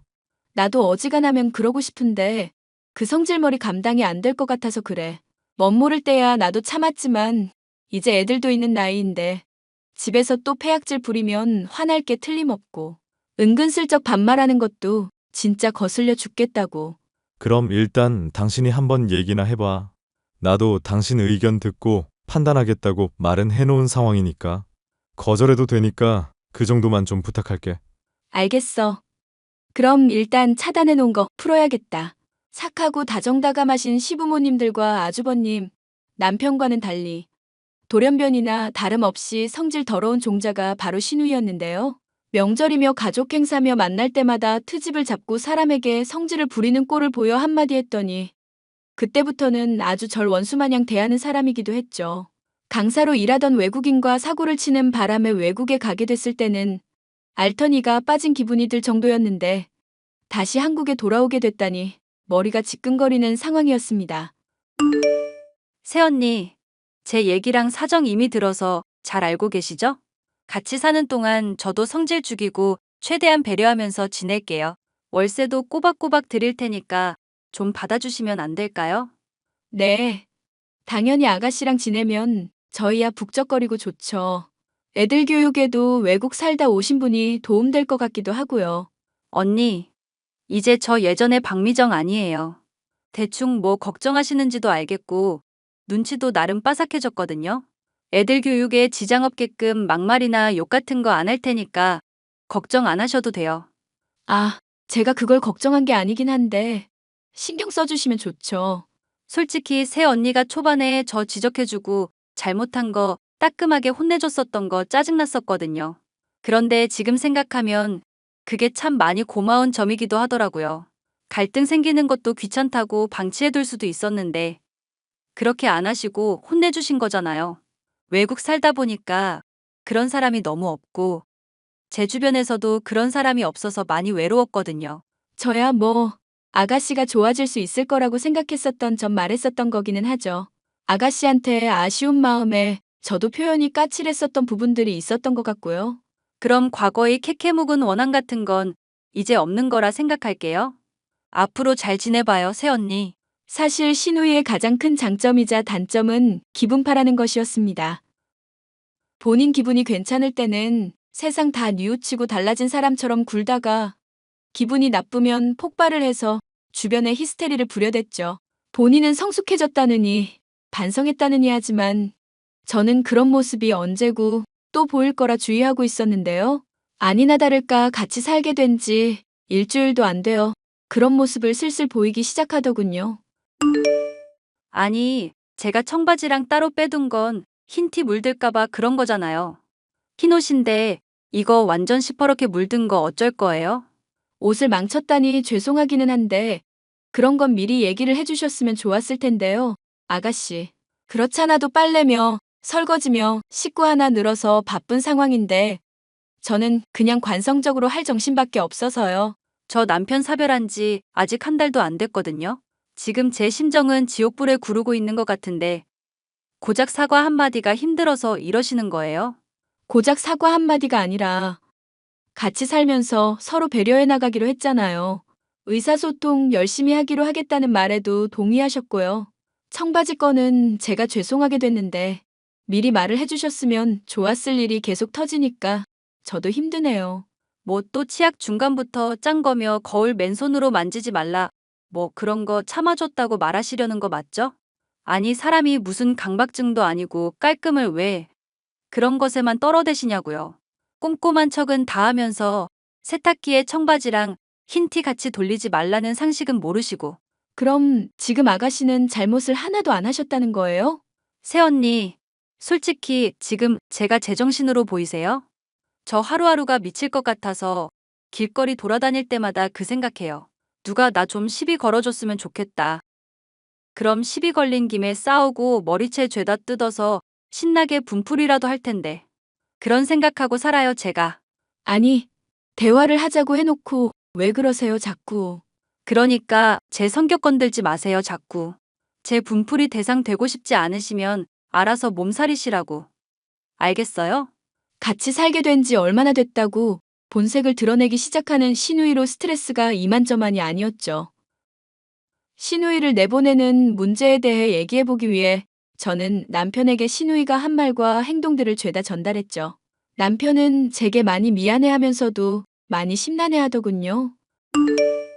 미안. 당신한테 이렇게 무거운 짐을 줘서. 걔 근데 지금 우울증이 엄청 심해서 거의 인간 혐오 수준이라고 그러더라고. 그렇다고 나한테 이렇게까지 막 대하는 걸 가만히 둬? 애초에 데려오자고 했던 게 당신 제안이니까 어떻게든 대책 좀 내봐. 걔 근데 앞으로는 당신한테 스트레스 크게는 주지 않을 거야. 조금만 더 지켜보고 당신이 정 힘들면 말해줘. 부탁할게. 그걸 어떻게 보증하는데? 당신 말만 듣고 그러겠다고 하길 바라는 건 아니지? 나도 자세한 사정은 못 들었는데 한국에서 일자리도 알아볼 겸 영어 공부도 할 겸 많이 바쁘다고 그러더라고. 그래서 일자리 소개시켜줄 친구들이며 지인들 요즘 만나러 돌아다닐 계획이라던데. 진짜긴 하고? 그 성격에 그렇게 친구며 지인이 많을 것 같진 않다만. 그거야 모르겠다만 하여간에 집에 얼마 안 붙어 있을 건 맞아. 차라리 시부모님이나 아주버님이랑 조금씩 합쳐서 아가씨 월세 비용이라도 장만해드리는 건 어떨까? 정 스트레스 받으면 어쩔 수 없겠지만 같이 있는 시간 별로 없을 테니까 그냥 있는 듯 없는 듯 생각하면서 좀만 더 지내보자. 의사분이 걔 우울증 심하다고 혼자 두지 않는 게 좋다고 했었대잖아. 자칫 극단적인 선택 같은 거 할지도 모르니까 조심해야 한다고. 그것도 거짓말일지도 모르지. 당신이나 나나 시부모님이나 막말로 같이 정신과 가서 들은 얘기 아니잖아. 그냥 아가씨가 우울증이다. 이렇게 말하면서 전하니까 그러려니 납득한 거지. 미안. 당신한테 내가 늘 스트레스만 주네. 됐어. 미안할 일도 아니고 애들이나 나한테는 당신 잘하잖아. 아가씨가 문제인데 왜 당신이 사과하고 그래? 고마워 여보. 내가 전생에 진짜 나라를 구했나 보다. 이렇게 배려심 많고 착한 마누라를 다 만나고. 참, 내 눈에는 얼굴도 너무너무 예쁘고. 남편의 부탁도 있고 시누이가 걱정이 되기도 하여 저는 당분간은 더 참고 지내보기로 결심을 하게 되었죠. 그런데 정말 남편이 말한 것처럼 시누이는 외출이 잦아지게 되었고 자연히 싸울 일도 조금씩은 줄어들게 됐죠. 물론 그렇다고 하여 갈등이 전혀 없는 것은 아니었습니다. 아가씨, 애들한테 제발 이상한 사상 좀 주입하지 말아주세요. 인간은 다 쓰레기라느니 인생은 혼자 사는 거며 좀만 수틀리면 부부도 갈라지게 된다느니 그런 말을 왜 하시냐고요? 애들이 쓴 일기 보고 저 기겁했었던 거 알아요? 새언니는 애들 일기 훔쳐보나 봐요. 그런 주제에 지금 애들 교육 가지고 저한테 뭐라고 하시는 거 맞죠? 애들이 숙제 검사 맞는다고 해서 잠깐 봐주다가 알게 된 것뿐이에요. 대체 무슨 생각으로 애들한테 그런 말을 하신 건데요? 조용히 잘 지내보자고 하더니 왜 애들 교육까지 참견을 하시냐고요. 가만히 참고 있으니까 사람이 좀 만만해 보이시나. 어차피 애들도 자라면 다 알게 될 내용 미리 교육한 게 뭐 그렇게 죄라고. 지금 하시는 것처럼 은근 반말하면서 사람 성질 긁는 것도 앞으로는 자제해주세요. 저 이번에는 넘어가는데 앞으로 또 이런 일 있으면 절대 안 참아요. 알겠어요? 외국물 먹었더니 한국어가 좀 헷갈려서 그래. 앞으로는 주의할게요. 오케이? 시누이는 애들에게 안 좋은 영향을 주고도 끝까지 자신의 잘못을 인정하지 않더군요. 집에 안 붙어 있다 뿐이지 나날이 히스테릭해지고 막 나가는 모습이 보이자 어쩌면 시누이의 외출이 그 원인이 아닐까 생각이 들었습니다. 우울증인 사람은 외출도 힘들어하고 취직을 할 의지도 없다는데 어쩌면 거짓 핑계를 대고 있을지도 모른다 싶기도 했고요. 저는 고민하다 시누이를 그때부터 줄곧 따라다니기로 마음먹었고 얼마 지나지 않아 이상한 걸 알 수 있었죠. 여보, 아가씨 취직 자리 구하면서 영어 공부하러 다닌다고 하지 않았나? 그랬긴 한데 왜? 또 뭐길래 갑자기 그런 걸 물어봐. 걔 혹시 큰 사고라도 쳤어? 내가 왠지 이상한 느낌이 들어서 아가씨 몰래 따라다녀 봤거든? 그런데 우울증 있다면서 정신과는 들리지도 않고 사람들 만나러 가지도 않고 영어 학원만 주구장창 파고 다니잖아. 영어 공부에 더 몰두하기로 했나 보지. 그게 왜? 아니. 그게 아니라 영어 학원들을 돌아보고 다니고 있으니까 하는 말이야. 처음엔 나도 그냥 제대로 알아보고 마음에 드는 곳 선택하려나 싶었는데 그게 아니라 그냥 영어 학원이라는 영어 학원은 다 돌아다니고 있다니까? 그게 뭐 대수로운 일이라고. 걔 원래 까칠해서 쇼핑할 때며 옷 살 때며 더럽게 따지는 거 많잖아. 그런 맥락으로 생각하면 이상할 거 없지 않나? 이건 내가 정말 갑자기 든 생각인데 어쩌면 아가씨 사별하신 거 아닌 거 아닐까? 엥? 사별을 한 게 아니라니? 울 탐정 마누라가 또 무슨 소리를 하는지 모르겠네. 아니, 생각을 하면 할수록 이상한 게 하나둘이 아니니까 그러지. 우리 애들한테 부부도 갈라서니 인간은 혼자니 어쩌니 저쩌니 하면서 이상한 소리 하는 것도 뭔가 이상하잖아. 안 좋게 헤어진 것도 아니고 사별한 상황인데 왜 인간 혐오가 그렇게 심하냐는 거야. 그러고 보면 매부가 죽었다고 해놓고 정작 장례식 치를 때는 얘기도 안 하긴 했네. 나중에 한국에 돌아오고 나서 말로 사별했다는 거 전해 들은 것뿐이고. 내 말이. 그리고 심해부 영어 강사였었던 것도 기억하지? 분명 뭔가 있는 게 틀림없다니까. 일단 당신은 계속 미정이 뒤캐보고 다른 가족들한테는 말하지 마. 확실해지면 그때 얘기해도 늦지 않으니까. 만약 이 기집애 거짓말한 거면 진짜 가만 안 둘 사람 한둘이 아니긴 한데 아예 발뺌도 못하게 확실하게 잡아버리자. 그래. 아가씨 우울증이라고 해서 시부모님도 스트레스 많이 받으셨잖아. 그것 때문에 어머님은 아예 일주일간 자기가 부족한 탓이라면서 알아놓으시기도 했고. 만약에 우리한테 했던 말들 죄다 거짓말이면 절대 용서 안 할 거야. 남편과의 의견 일치로 신우이의 뒤를 캐는 일에 박차를 가한 지 채 일주일도 지나지 않아서 저는 대어를 낚아올릴 수 있었습니다. 어떤 영어 학원에서 들어간 신우이가 평소와 달리 한참을 기다려도 나오지 않았고 소란스러운 것 같아서 슬쩍 학원 쪽으로 가보니 난리가 벌어지고 있었더군요. 학원의 입구에서부터 고래고래 소리를 지르는 여자는 신우이로 어떤 외국인의 머리채를 잡고 흔들어대고 있었습니다. 머리채를 잡힌 채 영어와 한국어가 섞인 말을 뱉어내는 외국인은 제가 사진으로만 봤었던 신우이의 남편이었죠. 안녕하세요, 데이비드 씨. 저는 미정 씨를 신우이로 두고 있는 사람인데요. 갑작스럽겠지만 학원에 문의해서 이렇게 연락을 드려요. 미정 씨 문제로 물어볼 게 좀 많이 있어서요. 그 여자 미친 여자입니다. 결혼하고 하루하루가 지옥이었어요. 다신 보고 싶지 않아요. 네. 안 그래도 남편 사별했다고 가족들한테도 거짓말했었던 것 때문에 저도 알아보던 중이었거든요. 어떻게 된 사정인지 들을 수 있을까요? 임신 안 하고 애 가졌다. 거짓말했습니다. 거짓말쟁인 거 알고 이혼하자고 했는데 소용없었습니다. 그런데도 스토킹하고 히스테릭 부려서 무서워하며 한국 왔습니다. 미정, 감옥 가야 하는 여자입니다. 감옥 가는 건 물이라도 집에서 쫓아낼 수는 있겠네요. 감사합니다. 그 여자 엿먹이는 거 대환영입니다. 앞으로 또 연락 주십시오. 영어 강사이자 아가씨의 심해부였던 사람으로부터 모든 정보를 얻고 나니 그간의 행적들이 모조리 이해가 됐죠. 저희 가족만이 아니라 결혼식부터 이혼에 이르기까지 모든 게 다 거짓이었고 히스테리로 점철되어 있는 여자가 바로 신우이였습니다. 남편에게 이를 전하고 이걸 어떻게 요절내야 좋을까 궁리를 하고 있는데 때마침 신우이로부터 연락이 오더군요. 새언니, 진짜 새언니 덕분에 내가 미칠 것 같네요. 속옷은 손빨래 하라고 몇 번을 말해요. 이게 얼마짜린데. 망가지면 네가 물어줄 거야? 제가 분명히 말했죠. 은근슬쩍 반말 섞어 쓰지 말라고. 그거 진짜 짜증나는 거 알지? 그럼 새언니도 반말 쓰든가. 어차피 말귀도 제대로 못 알아듣는데 존대니 반말이니 뭐가 그렇게 중요해? 가족들이 너 벼르고 있는 건 알지? 벼르면 뭐 어떡할 건데? 우울증 걸린 거 쫓아내기라도 할 거야? 이러는 거 정서적 학대 행위인 거는 알고 있지? 그거 완전 쓰레기 같은 짓인 것도 잘 알고 있고. 성질머리가 이 모양이니까 심해부가 바람을 피지. 뭐라고요? 갑자기 그게 뭔 개소리야? 임신했다고 거짓말하고 결혼하고 사별했다고 가족들한테 거짓말하고 우울증이다. 영어 공부다 취직이다.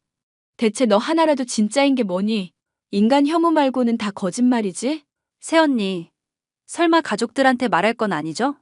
그랬다간 정말 충격이 크실 텐데. 쓰레기 치우다가 묻을 냄새 겁난다고 방치하리?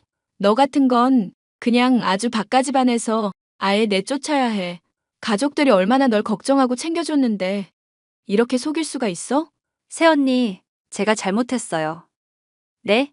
앞으로는 애들한테 이상한 소리도 안 할 거고 집안일도 도울게요. 속옷은 손빨래 제가 할 테니까요. 네? 데이비드랑 제발 재결합할 때까지만 좀 눈 감아주세요. 꺼져. 이 정신 나간 년아. 새언니, 제발요. 전 가족들이며 일가 친척에게 아가씨가 저지른 짓거리들을 죄다 까발렸습니다. 당연히 집안은 발칵 뒤집어졌고 평소 온순하던 아버님조차도 이 미친 딸의 머리를 죄다 밀던지 정신병원에 아예 입원을 시키든지 해야 한다며 길길이 날뛰셨죠. 시누이는 잘못했다면서 울고불고 매달렸었지만 가족들로부터 받는 지원이 끊기는 것은 물론 제 가족의 보금자리에서도 쫓겨나게 됐습니다. 그러고도 여전히 정신을 못 차려 전 남편이었던 영어 강사 데이비드를 스토킹하다가 경찰서에 끌려가기까지 했으니 가족들은 아예 체념을 하고 있는 상황이네요.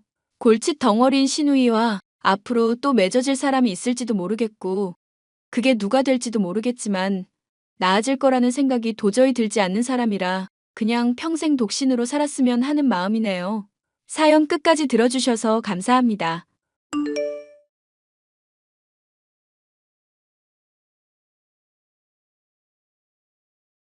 안녕하세요. 저는 디자인 회사에서 일하고 있는 20대 여성입니다. 얼마 전에 남자친구와 그 어머니 때문에 어이없는 일을 겪었는데요. 세상에 어떻게 이렇게 뻔뻔한 사람들이 있는지 깜짝 놀랄 정도였습니다.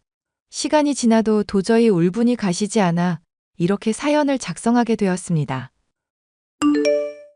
우리가 정말 결혼을 약속한 사이라니 아직도 꿈 같아. 결혼하면 내가 정말 잘할게. 우리 행복하게 잘 살자. 근데 궁금한 게 있는데 말야. 어머님은 나 어떻게 생각하셔? 왠지 날 별로 좋아하시지 않는 것 같다는 생각이 들어서 말야. 우리 엄마는 내가 선택한 여자면 다 좋아하지. 근데 자꾸만 우리 아빠에 대해서 궁금해 하시길래 나에 대해서는 별로 관심이 없으시고 아빠에 대해서만 계속 물으셨거든. 우리 엄마가 좀 그래. 사람을 판단하려면 그 부모를 봐야 한다고 생각하시거든. 자기야 워낙 어려운 환경에서 훌륭하게 성장한 사람이니까 분명 우리 엄마도 나중에는 자기의 진가를 알게 될 거야. 내가 어려운 환경에서 성장했다고? 그게 무슨 말이야? 자기가 그때 그랬잖아. 자기 아버님이 구멍가게 운영하신다고. 우리 엄마한테 그 얘기 말씀드렸더니 노후 준비가 너무 안 된 거 아니냐고 걱정하시긴 했거든. 내가 언제 우리 아빠가 구멍가게를 한다고 했어? 에이, 왜 그래? 그때 나한테 그랬잖아. 아주 작은 사업 하신다고. 그게 뭐겠어, 구멍가게지. 나한테는 부끄러워하지 않아도 돼. 자기가 숨기고 싶어하는 그런 부분들은 내가 알아서 잘 이해하고 있으니깐. 날 그렇게 이해해준다니 고맙기는 한데 너무 내 말을 왜곡해서 듣는 거 아니야? 자기 아버님이 큰 사업을 하시면 왜 숨기겠어. 동네방네 떠벌리고 다니겠지. 그런데 구멍가게 운영하시니까 자기도 당당하게 말을 못하고 다니는 거 아니야. 얼마나 힘들게 살았길래 자기 나이에 명품백 하나 없을까 생각하면 참 짠해. 20대가 무슨 명품백이 필요해? 나는 설령 우리 아빠가 부자더라도 그런 거 가질 생각 없어. 너무 그렇게 발끈하지 않아도 돼. 가난한 게 자기 잘못도 아니니까. 자기 아버님이 능력이 없으신 걸 이제 와서 누굴 탓하겠어. 사실 우리 엄마가 능력이 너무 좋은 거지. 노후 준비가 아주 탄탄하잖아. 아, 그래? 공무원으로 퇴직하셔서 연금 따박따박 나오고 지금도 맨날 친구분들이랑 주기적으로 해외여행 다니시잖아. 나는 정말 우리 엄마 인생이 부럽다니까. 저희 아빠는 무역상사를 운영하고 계십니다. 어렸을 때부터 부족함 없이 자라기는 했지만 저는 아빠의 능력과 부를 과시하고 싶은 생각이 없었기에 명품을 들고 다닐 생각이 없었습니다. 누가 저희 아빠에 대해 물어보면 작은 사업을 하고 있다고만 대답했습니다. 그런데 제 남자친구는 그걸 구멍가게 사장으로 오해하고 시어머니에게 그렇게 전달을 한 것입니다. 저는 남자친구의 오해를 바로잡아줘야 하나 고민이 들었습니다. 아빠, 저 고민이 하나 생겼어요. 우리 딸은 무슨 일인데 그래? 남자친구가 힘들게 하니? 그런 건 아닌데요. 실은 남자친구가 저와 아빠에 대해 잘못 알고 있는 사실이 있어요. 아빠 직업을 묻길래 작은 사업을 한다고만 대답했는데 그걸 구멍가게로 오해를 했더라고요. 자꾸만 저보고 가난하고 어렵게 자랐다고 말하는데 이걸 어떻게 정정해줘야 할지 난감한 상황이에요. 너희 시어머니 될 사람도 그렇게 알고 있니? 네, 남자친구가 그렇게 전달했대요. 어쩐지 저랑 만나는 자리에서 저희 집 노후 준비에 대해서 꽤나 걱정을 하시더라고요. 그럼 차라리 잘 됐구나. 일단 냅둬보렴. 그래도 괜찮을까요? 아빠가 괜히 자존심 상하실까봐 걱정돼요. 아빠 걱정은 하지 말아라. 그것보다도 이번 기회를 통해 네 남자친구와 시어머니에 대해 제대로 알 수 있게 되겠구나. 아, 이제 무슨 말씀이신지 이해가 돼요. 제가 결혼하는 집안의 사람들이 제가 가난한 집 딸이라고 생각할 때 더 진실된 모습을 볼 수 있을 거라는 말씀이시군요. 사람은 말이야. 상대방이 부자라고 생각하면 본심을 숨기고 잘해주는 법이란다. 그런데 상대가 가난하다고 생각하면 자신의 본심을 숨기지 못하고 드러내는 법이지. 알겠어요. 그럼 일단은 그냥 이대로 두고 지켜보도록 할게요. 아빠가 전에 했던 말 기억하지? 제가 결혼하면 사위한테 아빠 사업을 물려주고 싶다던 말씀이요? 그래, 네가 아빠 사업을 물려받으면 좋겠지만 네 재능이 예체능 쪽이다 보니 아빠도 어쩔 수 없었지. 그렇지만 너와 결혼할 남자친구가 똘똘하고 성실한 사람이면 그 친구에게 기대를 걸어보고 싶어. 현우 씨도 언젠가는 자기 사업체를 이끌어보고 싶다는 꿈이 있더라고요. 아직은 아빠가 하시는 사업에 대해서 잘 모르지만 아마 알게 된다면 분명히 물려받고 싶어 할 거예요. 그래, 그럼 시간을 갖고 좀 더 지켜보자꾸나. 저는 아빠가 매우 현명하시다고 생각했습니다. 그래서 굳이 남자친구와 예비 시어머니의 오해를 풀지 않고 놔두었습니다. 제가 선택한 남자친구와 그 어머니가 좋은 사람일 거라고 믿었기 때문입니다. 그런데 본격적인 결혼 준비가 시작되자 시어머니가 저를 대하는 태도에서 노골적인 기운이 느껴지더군요. 아가, 이제 슬슬 예단 비용을 의논할 때가 된 것 같구나. 네? 저는 그 부분은 현우 씨랑 다 상의가 됐다고 생각했는데요. 우리 아들이 그런 걸 어떻게 알겠니? 나랑 직접적으로 상의를 해야지. 그럼 다시 말씀드릴게요. 제가 혼수를 하고 집 구하는 비용에 일부 보태기로 해서요. 예단은 하지 않기로 현우 씨랑 얘기가 되었거든요. 아무리 그래도 이건 경우가 아닌 것 같아. 너네 집은 노후 준비도 안 되어 있는데 말이야. 예단까지 못 받으면 너무 기울어진 결혼 아니겠니? 내가 뭘 보고 너를 이뻐하겠냔 말이야. 노후 준비 때문에 그러신 거라고요? 그래, 그것만큼 중요한 게 어디 있어. 내가 우리 현우한테 그렇게 여러 번 일렀는데 적어도 친정집에 돈 들어갈 일은 없는 여자를 데려오라고 말이야. 그런데 기껏 데려온 게 구멍가게집 딸내미라니. 어휴, 속 터져라. 우리 현우가 힘들게 벌어온 돈으로 니네 아빠 노후 준비할 생각이라면 당장 꿈 깨라. 저 그럴 생각 없어요. 저희 아버지가 누구한테 손 벌리실 분도 아니고요. 그건 모르는 거야.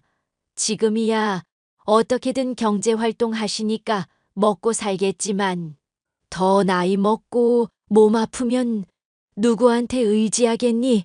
하나뿐인 외동딸인 너한테 그 짐이 돌아갈 거 아냐.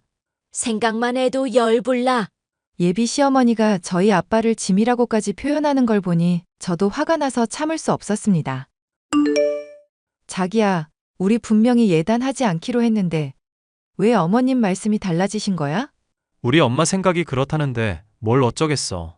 자기는 어머님 말씀이 부당하다는 생각 안 들어? 내 편에서 생각해 보려는 노력을 했었어야지. 자기도 알잖아. 우리 엄마가 예의범절 중시하는 거. 약간 이해가 안 되는 부분이 있어도 그냥 고개 숙이고 따라. 그게 자기가 행복한 길이야. 뭐라고? 불합리한 말씀을 하셔도 그냥 내내 하면서 따르라는 거야? 우리 엄마가 앞뒤 없이 얘기하는 사람 아니잖아. 자기한테 예단해오라고 했을 때는 다 그만한 사정이 있는 건데. 왜 엄마 얘기는 제대로 들어보지도 않고 무조건 반발이야? 이 상황이 도저히 이해가 안 되니까 그러지. 잘 곱씹어서 생각해봐. 우리 엄마 말이 다 맞다는 걸 알게 될 테니까. 이걸 도대체 어디서부터 수습해야 할지 모르겠네. 그나저나 말 나온 김에 하는 얘기인데 우리 아빠랑 엄마 이혼하신 거 어머님도 알고 계시지?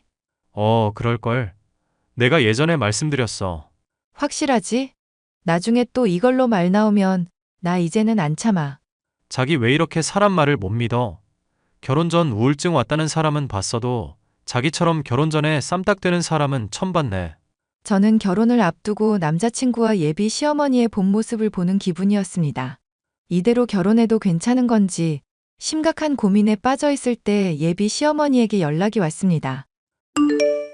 지선아, 지금부터 내가 말하는 거 잘 보고 준비해 오너라. 아주 중요한 거란다. 네, 말씀하세요, 어머님. 우선 병원에 가서 너랑 네 아버지 건강진단서를 끊어오너라. 제일 비싸고 검사 항목 많은 걸로. 알겠지? 왜죠? 니네 집안 건강 상태를 확실히 알기 전까지는 나는 이 결혼 찬성할 수 없다. 결혼하자마자 갑자기 암 같은 거라도 걸려서 우리 현우 지갑에서 돈 새어나가는 꼴은 죽었다 깨나도 못 보니까. 그리고 은행 가서 너랑 네 아버지가 갖고 있는 전체 계좌 잔액 증명서 뽑아오너라. 그게 왜 필요하세요? 니네 집 재산 상태를 정확히 알아야겠으니 하는 말이지. 혹시나 빚이라도 있을까봐 너무너무 불안해서 내가 잠이 안 올 지경이다. 안 되겠어. 아예 재정 보증인 서류도 받아오는 게 좋겠구나. 뭐라고요? 저 도대체 어머님이 무슨 말씀하시는지 이해가 안 가요. 얘가 왜 이렇게 말이 안 통해? 혹시나 너나 네 아버지한테 빚이 생겼을 경우에 그걸 처리해 줄 수 있는 재정 보증인을 마련해 두자는 거지. 그리고 또 뭐가 필요할까? 그래, 공인 인증서도 내놔라. 내가 아예 너네 집안 재정 상황을 싹 한번 점검해야겠어. 도저히 마음이 놓이지 않는구나. 저는 어머님의 이러한 요구에 너무 화가 나서 남자친구에게 따졌습니다. 제정신이 박힌 사람이라면 이러한 요구는 말이 안 된다는 걸 이해할 거라고 생각했는데 제 남자친구의 반응은 다르더군요. 자기야, 이 대화를 좀 봐. 어머님 정말 너무하시지 않아? 글쎄, 난 잘 모르겠는데 우리 엄마가 필요하다는 거면 그게 맞는 거겠지. 자기는 나랑 결혼할 생각이 있기는 한 거야? 무조건 어머님 말씀만 맞다고 할 게 아니라 내 입장도 생각을 좀 해줘야지. 나보고 구체적으로 뭘 어떻게 하라는 거야? 자기도 이제 독립적인 성인이잖아. 어머님 말씀이라고 덮어놓고 따르지 말고. 그게 맞는 말인지 틀린 말인지 구분을 좀 하라는 거야. 일단 알겠어. 저는 남자친구가 저와 예비 시어머니 사이에서 중재자 역할을 해주기를 바랐습니다. 그런데 그 두 명은 저의 기대를 처참히 깨부셔 주더군요. 야, 네가 뭔데 우리 아들 보고 내 말을 거역하라고 해? 이혼 가정에서 자랐다지 어려서부터 보고 배운 게 없겠구나. 뭐라고요? 이혼 가정에서 자란 게 뭐가 어때서요? 그리고 제가 여태까지 숨긴 것도 아닌데 왜 갑자기 저희 부모님 이혼 문제로 이렇게 화를 내시는 거예요? 왜긴 왜야. 네가 우리 아들한테 독립적인 인간으로 살라는 둥, 엄마 말을 거역하라는 둥 아주 헛소리를 짓거렸다면서. 내가 너 처음 봤을 때부터 이럴 줄 알았어. 어쩐지 눈빛부터가 쎄하더라니. 우리 아들 앞길 막지 말고 썩 꺼져라. 아, 이제야 알겠네요. 이혼 가정에서 자랐기 때문에 제가 싫다는 건 핑계고 어머님은 처음부터 제가 싫으셨죠? 저희 아빠가 구멍가게 사장이란 걸 안 그 순간부터요. 그래, 도대체 너는 뭐 하는 사람이니? 집에 돈도 없어. 예단도 안 해. 건강진단서랑 이것저것 서류 좀 떼오랬더니 그것도 하기 싫다고 해. 우리 현우가 너랑 결혼해서 얻는 이득이 뭐냔 말이야. 어머님은 결혼이 이해득 실 따지는 장사라고 생각하세요? 그래서 단 한 푼의 이득도 없는 것 같으니까 이렇게 태도가 돌변하신 건가요? 그래, 우리 현우 불쌍해서 그런다. 내가 어떻게 키운 아들인데 거지 같은 집안 만나서 호구처럼 단물만 빨릴까봐 걱정돼서 살 수가 없어. 아, 그래요? 저런 댁 아들이 회사 물려받을 뻔했는데. 뭐라고? 그게 무슨 소리냐? 원래는 결혼하고 나서 제대로 설명드리려고 했는데 어머님께서 이렇게 나오신다면 지금 말씀드릴 수밖에 없겠네요. 저희 아버지요, 구멍가게 사장 아니고요. 무역상사 운영하고 계세요. 결혼하고 나면 사위한테 그 회사 물려주고 싶다고 하셨는데 결혼이 파토가 나서 어떡하나요? 현우 씨가 그 회사 물려받을 기회가 날아갔네요. 헛소리 하지 마. 니네 아빠 구멍가게 한다며. 저는 그런 말 한 적 없고요. 그저 작은 사업 한다고 했을 뿐인데 구멍가게라고 오해한 건 당신들이에요. 덕분에 잘 됐네요. 당신들 진짜 본 모습을 제대로 볼 수 있었어요. 이 결혼 없는 걸로 할게요. 아가, 잠깐만. 내가 지금 너무 정신이 없구나. 이렇게 성급하게 결정하지 말고 우리 얼굴 보고 찬찬히 얘기하자꾸나. 내가 지금 현우 데리고 너 있는 곳으로 갈게. 사람이 이렇게 순식간에 태세 전환을 해도 되는 건가요? 정말 우습네요. 당신 아들한테 똑바로 전해요. 다시는 제 눈앞에 나타나지 말라고요. 아, 아니에요. 그 말은 제가 전할게요. 어머님은 본인 잘못 회피하려고 또 무슨 말을 꾸며낼지 모르니까요. 헤어질 땐 헤어지더라도 그 사람도 진실은 알아야 되잖아요. 본인 엄마가 어떤 사람인지를요. 저는 어머님과 나눈 대화를 캡처해서 남자친구에게 보내고 그날로 이별을 고했습니다. 그 이후로도 그 인간은 저에게 너무 질척대서 이별 과정이 쉽지만은 않았습니다. 저희 아빠가 나서서 경찰을 부르겠다고 하자 그제서야 제 눈앞에서 사라졌거든요. 저는 지금도 저희 아빠에게 정말 감사해하고 있습니다. 그때 아빠 말을 듣지 않고 저희 집안에 대한 얘기를 사실대로 얘기했다면 저는 배우자와 시모의 인성에 대해서 제대로 알지 못했을 테니까요. 저는 현재 제 일에 집중하면서 전 남자친구에 대한 일은 잊으려고 노력하고 있습니다. 언젠가는 저도 좋은 사람을 만나겠죠? 이 사연을 들으시는 분들께서 응원의 한마디를 던져주신다면 더욱 힘이 날 것 같습니다. 정말 감사합니다.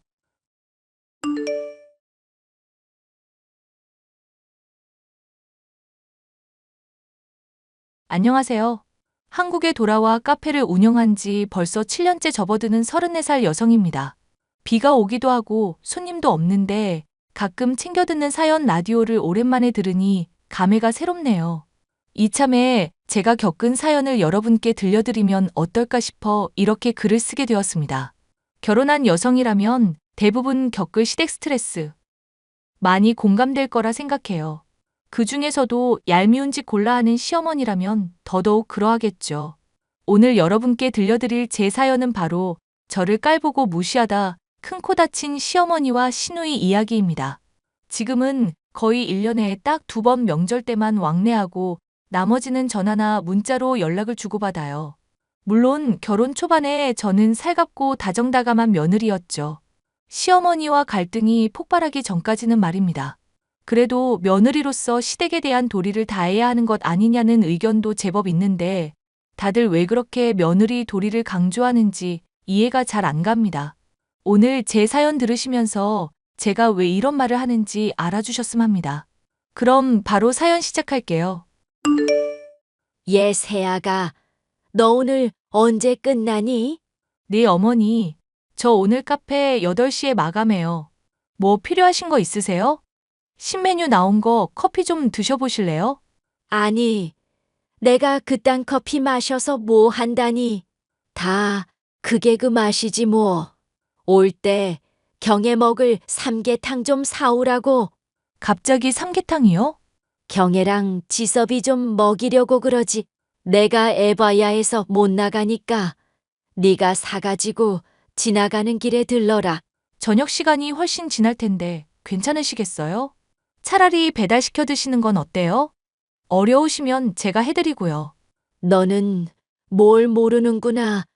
사람이 먹는 보양식을 어떻게 안 보고 사. 네가 직접 보고 괜찮은 거 사와라. 삼계탕이 거기서 거기죠 뭐. 2인분 사가면 될까요? 그래, 난 밥 생각이 별로 없으니 경애랑 경애 남편이랑 실컷 먹으라 하게 큰 걸로 2마리 사오렴. 내가 나중에 삼계탕값 돌려주마. 아니에요. 뭘 이런 걸 주거니 받거니 해요. 제가 알아서 잘 사갈 테니까 염려 마셔요. 조금 이따 봬요. 그나저나 너는 밥은 먹고 일하냐? 그쪽 일을 내가 잘 모르겠다만 네 서방이랑 알아서 잘 챙겨 먹어. 보다시피 손주 녀석 돌보느라 시간이 없다. 네. 저희가 알아서 잘 먹을게요. 결혼하고 한 1년 정도 되었을 때까지는 시어머니와 나름 연락을 잘 주고받던 흔한 고부지간이었어요. 시어머니가 워낙 자기 주관이 뚜렷하신 분이라 말투가 퉁명스럽긴 했어도 저를 대놓고 무시하거나 비하하기보다는 최소한의 관심을 가져주는 정도였어요. 나쁘지 않았단 얘기죠.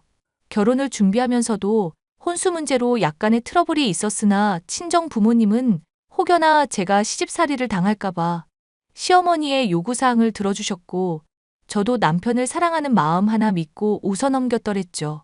시누이는 젊은 나이에 사고 쳐서 결혼해 아이를 낳은 약간 철부지 스타일이었습니다.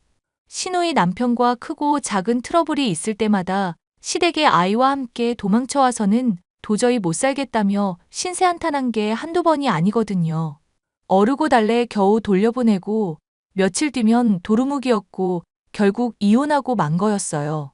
시누이는 그래도 아이는 포기할 수 없다며 양육권, 친권 뭐라도 안 뺏기려고 간호조무사 자격증을 땄습니다. 문제는 바로 여기서부터였습니다. 시어머니가 저를 무시하며 깔보기 시작한 시점이요. 본인이 직접 해야 내킨다던 집안일부터 명절 음식까지 대놓고 저에게 떠넘기는 분위기였습니다. 세아가 다다음 주가 시아버지 제사인 건 알지? 그럼요. 안 그래도 여쭤보려고 했었어요. 그이도 이번에는 제사 전날에도 휴가 낼 거라고 해서 같이 음식 준비하면 될 것 같아서요. 뭐, 지금 우리 아들 손에 물을 묻히겠다고? 걔가 뭘 안다고 음식하는 걸 도와. 일하는 것도 바쁜 애한테. 너 제정신이니? 네? 뭐가 잘못됐나요? 어머님도 계시고 아가씨도 있고. 저랑 경수 씨까지 하면 4명이니까 금방 끝낼 수 있잖아요. 언니, 나 이번에 워크숍 가야 해요. 그래서 제사 참석 못해. 들었지? 네 시누이 병원 사람들이랑 워크숍 인지 간단다. 사자 직업 가진 사람이 얼마나 바쁜지 알지? 아무나 사자 못 된다. 그럼 어머님이랑 저랑 둘이 하는 거예요? 나는 동창 모임이 있어서 전날에 지방 내려갔다가 제사 시간 맞춰 올 거야. 그러니까 네가 준비해 놓으렴. 네? 지금 그게 무슨 말씀이세요?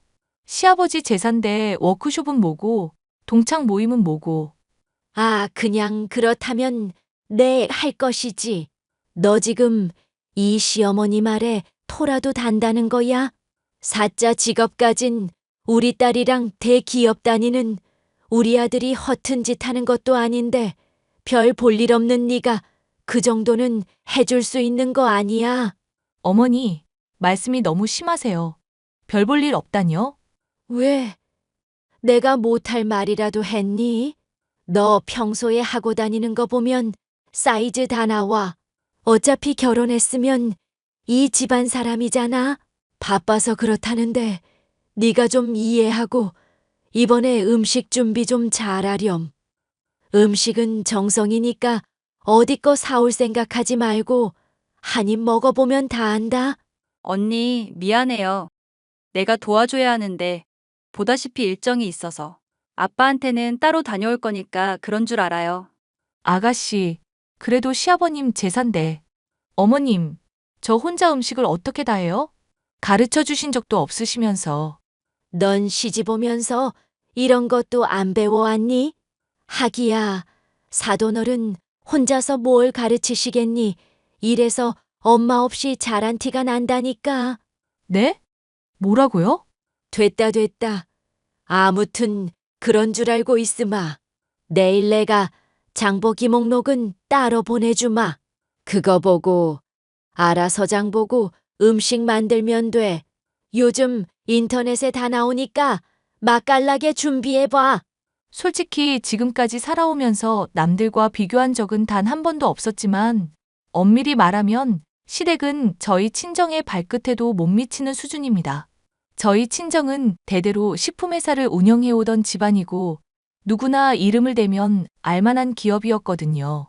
대기업까지는 아니지만 길거리를 지나다 보면 흔하게 있는 프레시마트도 저희 회사 거고요. 반대로 시댁은 돌아가신 시아버지가 남긴 집 한 채와 현금 5억 정도가 전부였어요. 연 매출 1,000억이 넘는 기업체와 단돈 몇 푼으로 부자 놀이하는 시댁과 비교가 되겠나요? 제 직업까지 모자라 금전적인 부분까지 언급하며 저희 집안까지 무시를 하시는 탓에 기분이 나빴습니다. 유일하게 그런 어머니를 민망해하고 저를 위로해주는 건 남편밖에 없었죠. 하지만 그 뒤에도 시어머니의 만행은 계속되었습니다.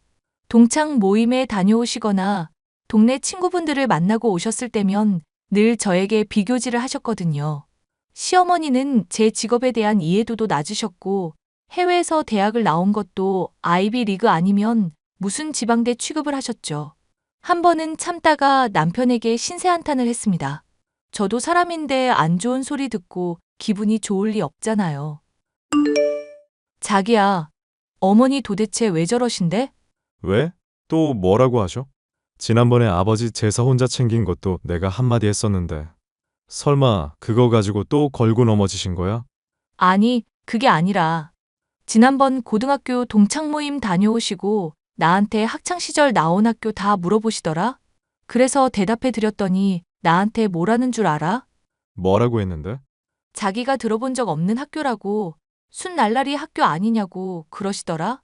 자기 동창 며느리들은 다 스카이, 하버드, 이름 대면 알만한 곳 다 나왔다고. 아니 엄마는 잘 알지도 못하면서 당신 이탈리아 유학 다녀온 거 모르시나? 그것도 웃겨. 나보고 다녀오면 뭐 하냐시던데? 이름도 없는 듣보잡 학교 다니면서 쓸데없이 돈 낭비했다고 그러시더라. 정말? 당신이 다니던 학교 들어가기 정말 힘든 곳인데. 엄마가 뭘 몰라서 그런 거야. 내가 대신 사과할게. 그리고 내가 말을 안 해서 그렇지.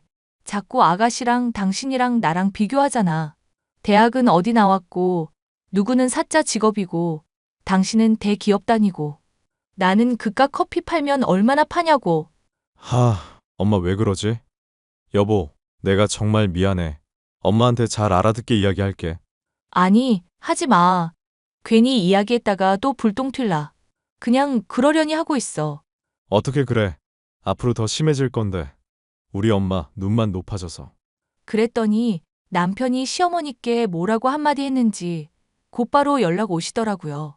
그것도 남편이 출장 간 기막힌 타이밍에 말이죠. 너 나랑 얘기 좀 하자. 네, 어머니, 말씀하세요. 너는 이시애미가 몇 마디 좀 했다고 그걸 그대로 네 남편한테 꼰질러?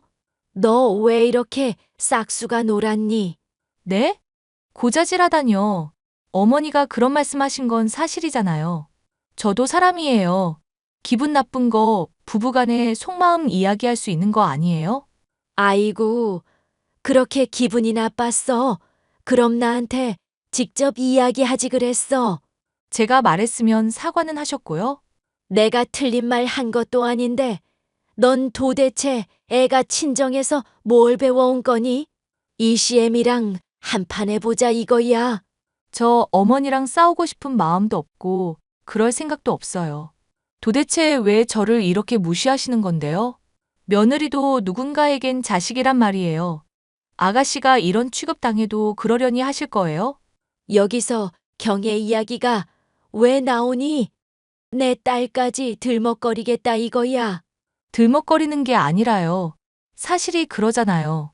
제가 뭘 그렇게 잘못했다고 절 갖고 노시냐고요. 제가 얼마나 만만하면 그러시냐고요. 어머, 얘 좀 봐라. 누가 너 보면 아주 대단한 줄 알겠다. 됐고, 다음 주에 네 시누이 상견례 있는데 최대한 고급스럽게 차려입고 나와. 사돈 될 사람들이 너희 부부도 보고 싶다는구나. 매번 이런 식이죠? 제 속 다 후벼 파시고 얼렁뚱땅 넘어가시는 거. 일단 알겠습니다. 그이한테 전달할게요. 하루가 다르게 시어머니는 저를 괴롭히셨고 스트레스를 받은 저는 뒤통수에 원형 탈모까지 생겼더랬죠. 얼마 뒤 시누이 상견례 날이 다가왔고 저는 아주 작정하고 꾸미기 시작했습니다. 누가 보면 제가 상견례 하는 줄 알겠지만 하도 없는 사람 취급하길래 샵에 가서 머리도 하고 메이크업도 하고 소장 중인 명품 가방도 둘러매고 고가의 A사 원피스도 입고 잔뜩 힘을 주었죠. 상견례는 화기애애한 분위기로 잘 마무리되었고 저희 부부도 잔뜩 긴장해서인지 집에 와서 바로 뻗어버렸고요. 신우이는 이혼한 지 얼마나 됐다고 그새 연애를 다 했더라고요. 아이가 있는데도 서로 감싸 안고 가기로 했다며 빨리 결혼하고 싶어 하더라고요.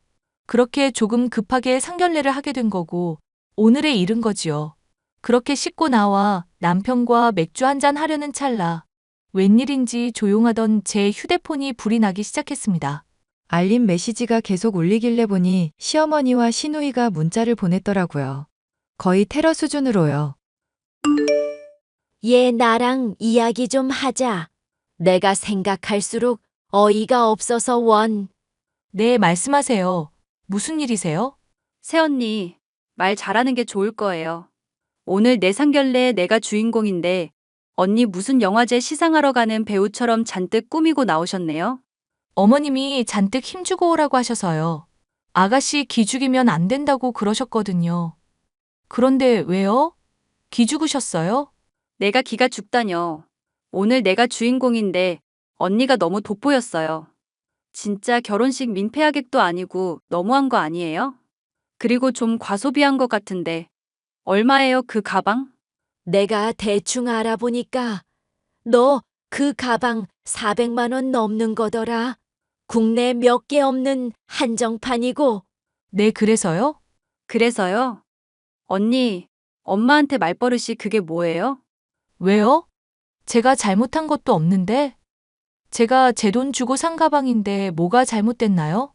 거짓말하지 말아라.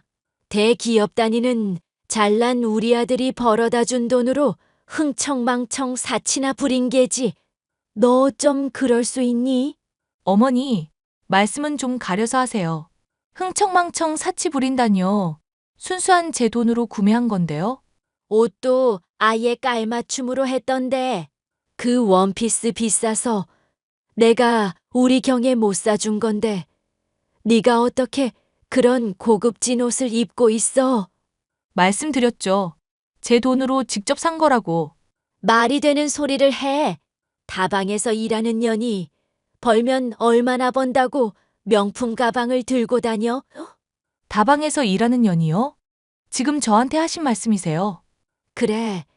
여기 다방에서 일하는 년이 너밖에 더 있어? 다방이라뇨. 어머니가 너무 구식이시네요. 제 직업은 바리스타고요. 바리스타 모르세요? 에고고, 말이 좋아, 바리스타지. 그래봤자 있는 척하며 커피 타주는 년이.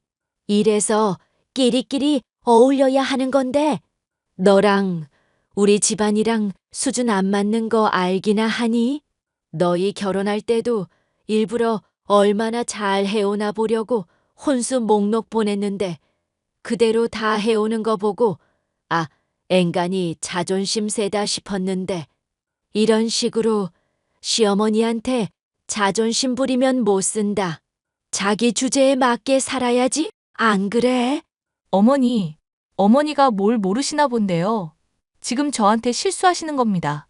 너처럼 듣보잡 대학 나온 년이랑 서울에 있는 대학교 다니면서 대기업 취직하고 사짜 직업 갖고 있는 사람들이랑 비교가 된다니? 게다가 돈도 없는데 자존심만 쌓여 어이구. 어머님, 아직 내 통장 잔고 못 보셨구나. 봤으면 그런 말 못할 텐데. 지금 하신 말 후회하실 텐데요. 어이구 그러세요. 끝까지 꼴에 자존심 부리기는. 너같이 사치 심한 년들은 다 싸잡아서 구제역 살처분 하듯이 다 묻어버려야 돼요. 감히 피 같은 내 아들 돈으로 사치를 부려? 어머니, 정말 후회 안 할 자신 있으세요? 이게 다 뭐냐? 어디서 퍼온 사진이야? 니까지 게 끝까지 자존심 부리는구나. 엄마, 은행 앱은 위조를 할 수 없어. 근데 이게 다 얼마야? 1, 10, 100, 1000, 만. 10만, 100만, 1000만, 억, 10억, 100억? 100억?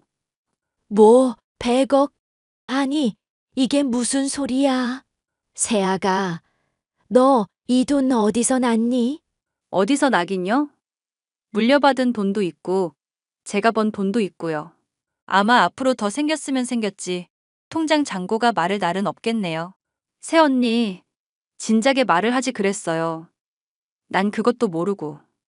저는 참고 참다가 계속 말싸움을 하는 것보단 한 방에 해결하자는 심산으로 제 통장 잔고를 그대로 캡처해서 시어머니와 시누이에게 보여주었습니다. 이미 물려받은 재산이 100억 가까이였고 카페를 하며 번 돈도 제법 모여서 정말 억소리 날 정도의 금액이 있었죠. 잔고를 몇 번이고 세어보더니 시어머니와 시누이의 태도가 급변하는 거 있죠. 며칠을 들들 볶아대더니 저에게 언제 그랬냐는 듯이 세아가 하며 살갑게 대하는데 소름이 다 돋더라고요. 저는 이번 기회에 버릇을 단단히 고쳐놔야겠다 싶어 할 말 못할 말 다 해버렸습니다.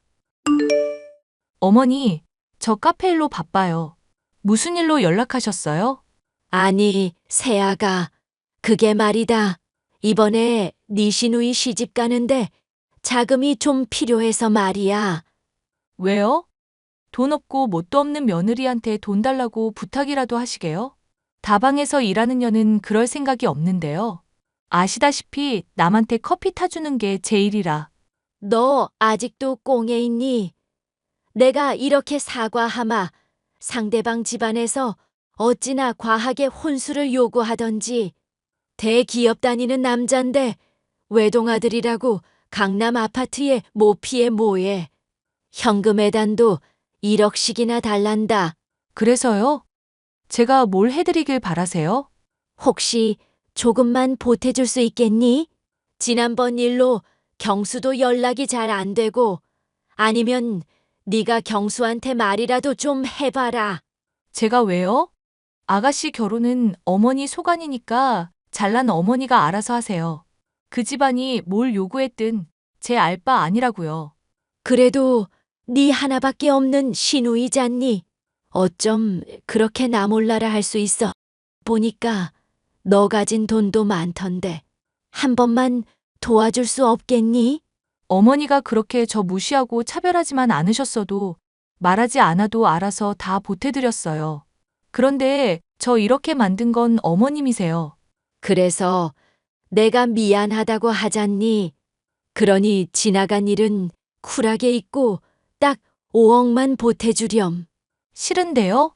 그이한테 들으니까 어머님 주식하시다가 재산 거의 다 날리셨다죠? 그거 저한테 숨기면서 아가씨랑 같이 저한테 막말하신 거고요. 그이가 하도 이야기하길래 어머님 집도 옮겨야 한다고 해서 이왕 자주 왕래하고 하는 거 전원주택도 알아보고 당연히 아가씨 결혼자금도 보태드리고 하려 했어요. 근데 제가 굳이 왜 그래야 하나 싶더라고요. 정작 돌아오는 것도 없을 텐데 말이죠. 아니, 이렇게 부탁하마. 네 남편 생각해서라도. 응? 아니요. 경수 씨는 제 마음 이해하던데요. 저 지금 실시간으로 어머님이랑 나누는 대화 경수 씨한테 캡처해서 보내고 있는데 절대 보태주지 말라네요. 뭐, 이 치사한 년, 어쩜 네가 나한테 이럴 수 있니? 그러는 어머니는요? 제가 분명히 그랬잖아요. 후회할 짓 하지 마시라고. 쥐뿔도 없는 게 마트 몇 개 운영하면서 있는 척 할 때부터 알아봤어야 해. 못돼 처먹어가지고. 마트 몇 개요? 어머니 D기업이라고 아세요? 식품 만들어 파는 회사인데 그 회사가 저희 친정 아버지 거예요. 아버지가 현장에서 발로 뛰는 성격이라 마트에 계시는 모습 자주 보셔서 그런가 본데 단순히 마트 몇 개 가지고 현금으로 몇백억씩 보유하고 있진 못하죠. 적어도 기업 정도는 돼줘야 심심풀이로 몇백억씩 갖고 있고 그러는 거예요.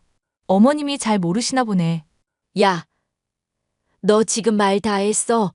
그래서 돈 보태주겠다는 거야, 말겠다는 거야? 말겠다는 거고요. 앞으로는 1년에 딱 설날, 추석 때만 봬요. 그 이외에는 연락하는 일 없을 겁니다. 그럼 잘 지내세요. 뭐? 야! 그렇게 저는 시어머니와 연을 끊다시피 했습니다. 물론 남편을 생각해서 정말 최소한의 며느리 도리는 해야겠다 싶어 1년에 2번만 보자고 한 거고요. 명절에 음식을 하러 가거나 하지는 않을 겁니다. 당연하게 저에게 일을 강요하실 것 같지만 앞으로는 참지 않으려고요. 시어머니 같은 사람들에겐 금융치료가 최고라 명절에 그냥 용돈 드리고 마음 편히 하고 싶은 거 하면서 살라고요. 그리고 결국 시누이는 상대 집안으로부터 파혼 통보를 받았습니다. 시어머니가 하도 부추겨주는 탓에 간호조무사인 자신이 진짜 간호사라도 된 것 마냥 잔뜩 부풀려 말했더라고요. 직업을 비하하는 건 아니지만 간호조무사와 간호사는 천지 차이라고 생각합니다. 시누이는 가진 돈도 없고 형편에 맞지 않게 과한 사치를 부리는 바람에 상대 남자도 뭔가 꺼림직한 게 있었는지 덤덤하게 헤어지자고 말했다고 하더군요. 여전히 시어머니와 시누이가 번갈아가며 저에게 연락을 해오지만 저는 받지 않고 있어요. 남편을 통해서 종종 근황을 전해 듣는 게 전부랍니다. 외국 생활을 좀 해서 그런가 우리나라 시댁 문화는 좀 특별한 것 같아요. 저도 대한민국에서 태어나고 자란 사람이지만 유독 제 시어머니만 유별나 보이는 건 무슨 이유인지 궁금합니다. 아무튼 그 뒤로 저는 마음 편히 저 하고 싶은 거 하며 카페 일을 하고 있어요. 얼마 전에는 전원주택으로 이사도 했답니다. 시어머니 사드리려 했던 바로 그 전원주택이요. 남편은 저에게 미안한 마음으로 살고 있어요. 회사에서 이리 치이고 저리 치이고 저와 시어머니 눈치를 보며 살아가는 남편이 불쌍하기도 하고 마음이 좋진 않지만 그런 저를 오히려 걱정해 주네요. 아무튼 제 사연은 여기까지입니다. 저처럼 생각 없는 시누이와 시어머니를 모시고 있는 분들은 가차없이 끊어내세요. 할 말 못하고 혼자 꿍해 있다 보면 마음속에 응어리가 생기고 말 테니까요. 그리고 그런 사람들은 언젠가 자기가 내뱉은 말 그대로 돌려받습니다. 저희 시어머니와 시누이처럼요. 제 긴 사연 들어주셔서 감사드리고 공감이 되셨다면 댓글 부탁드릴게요.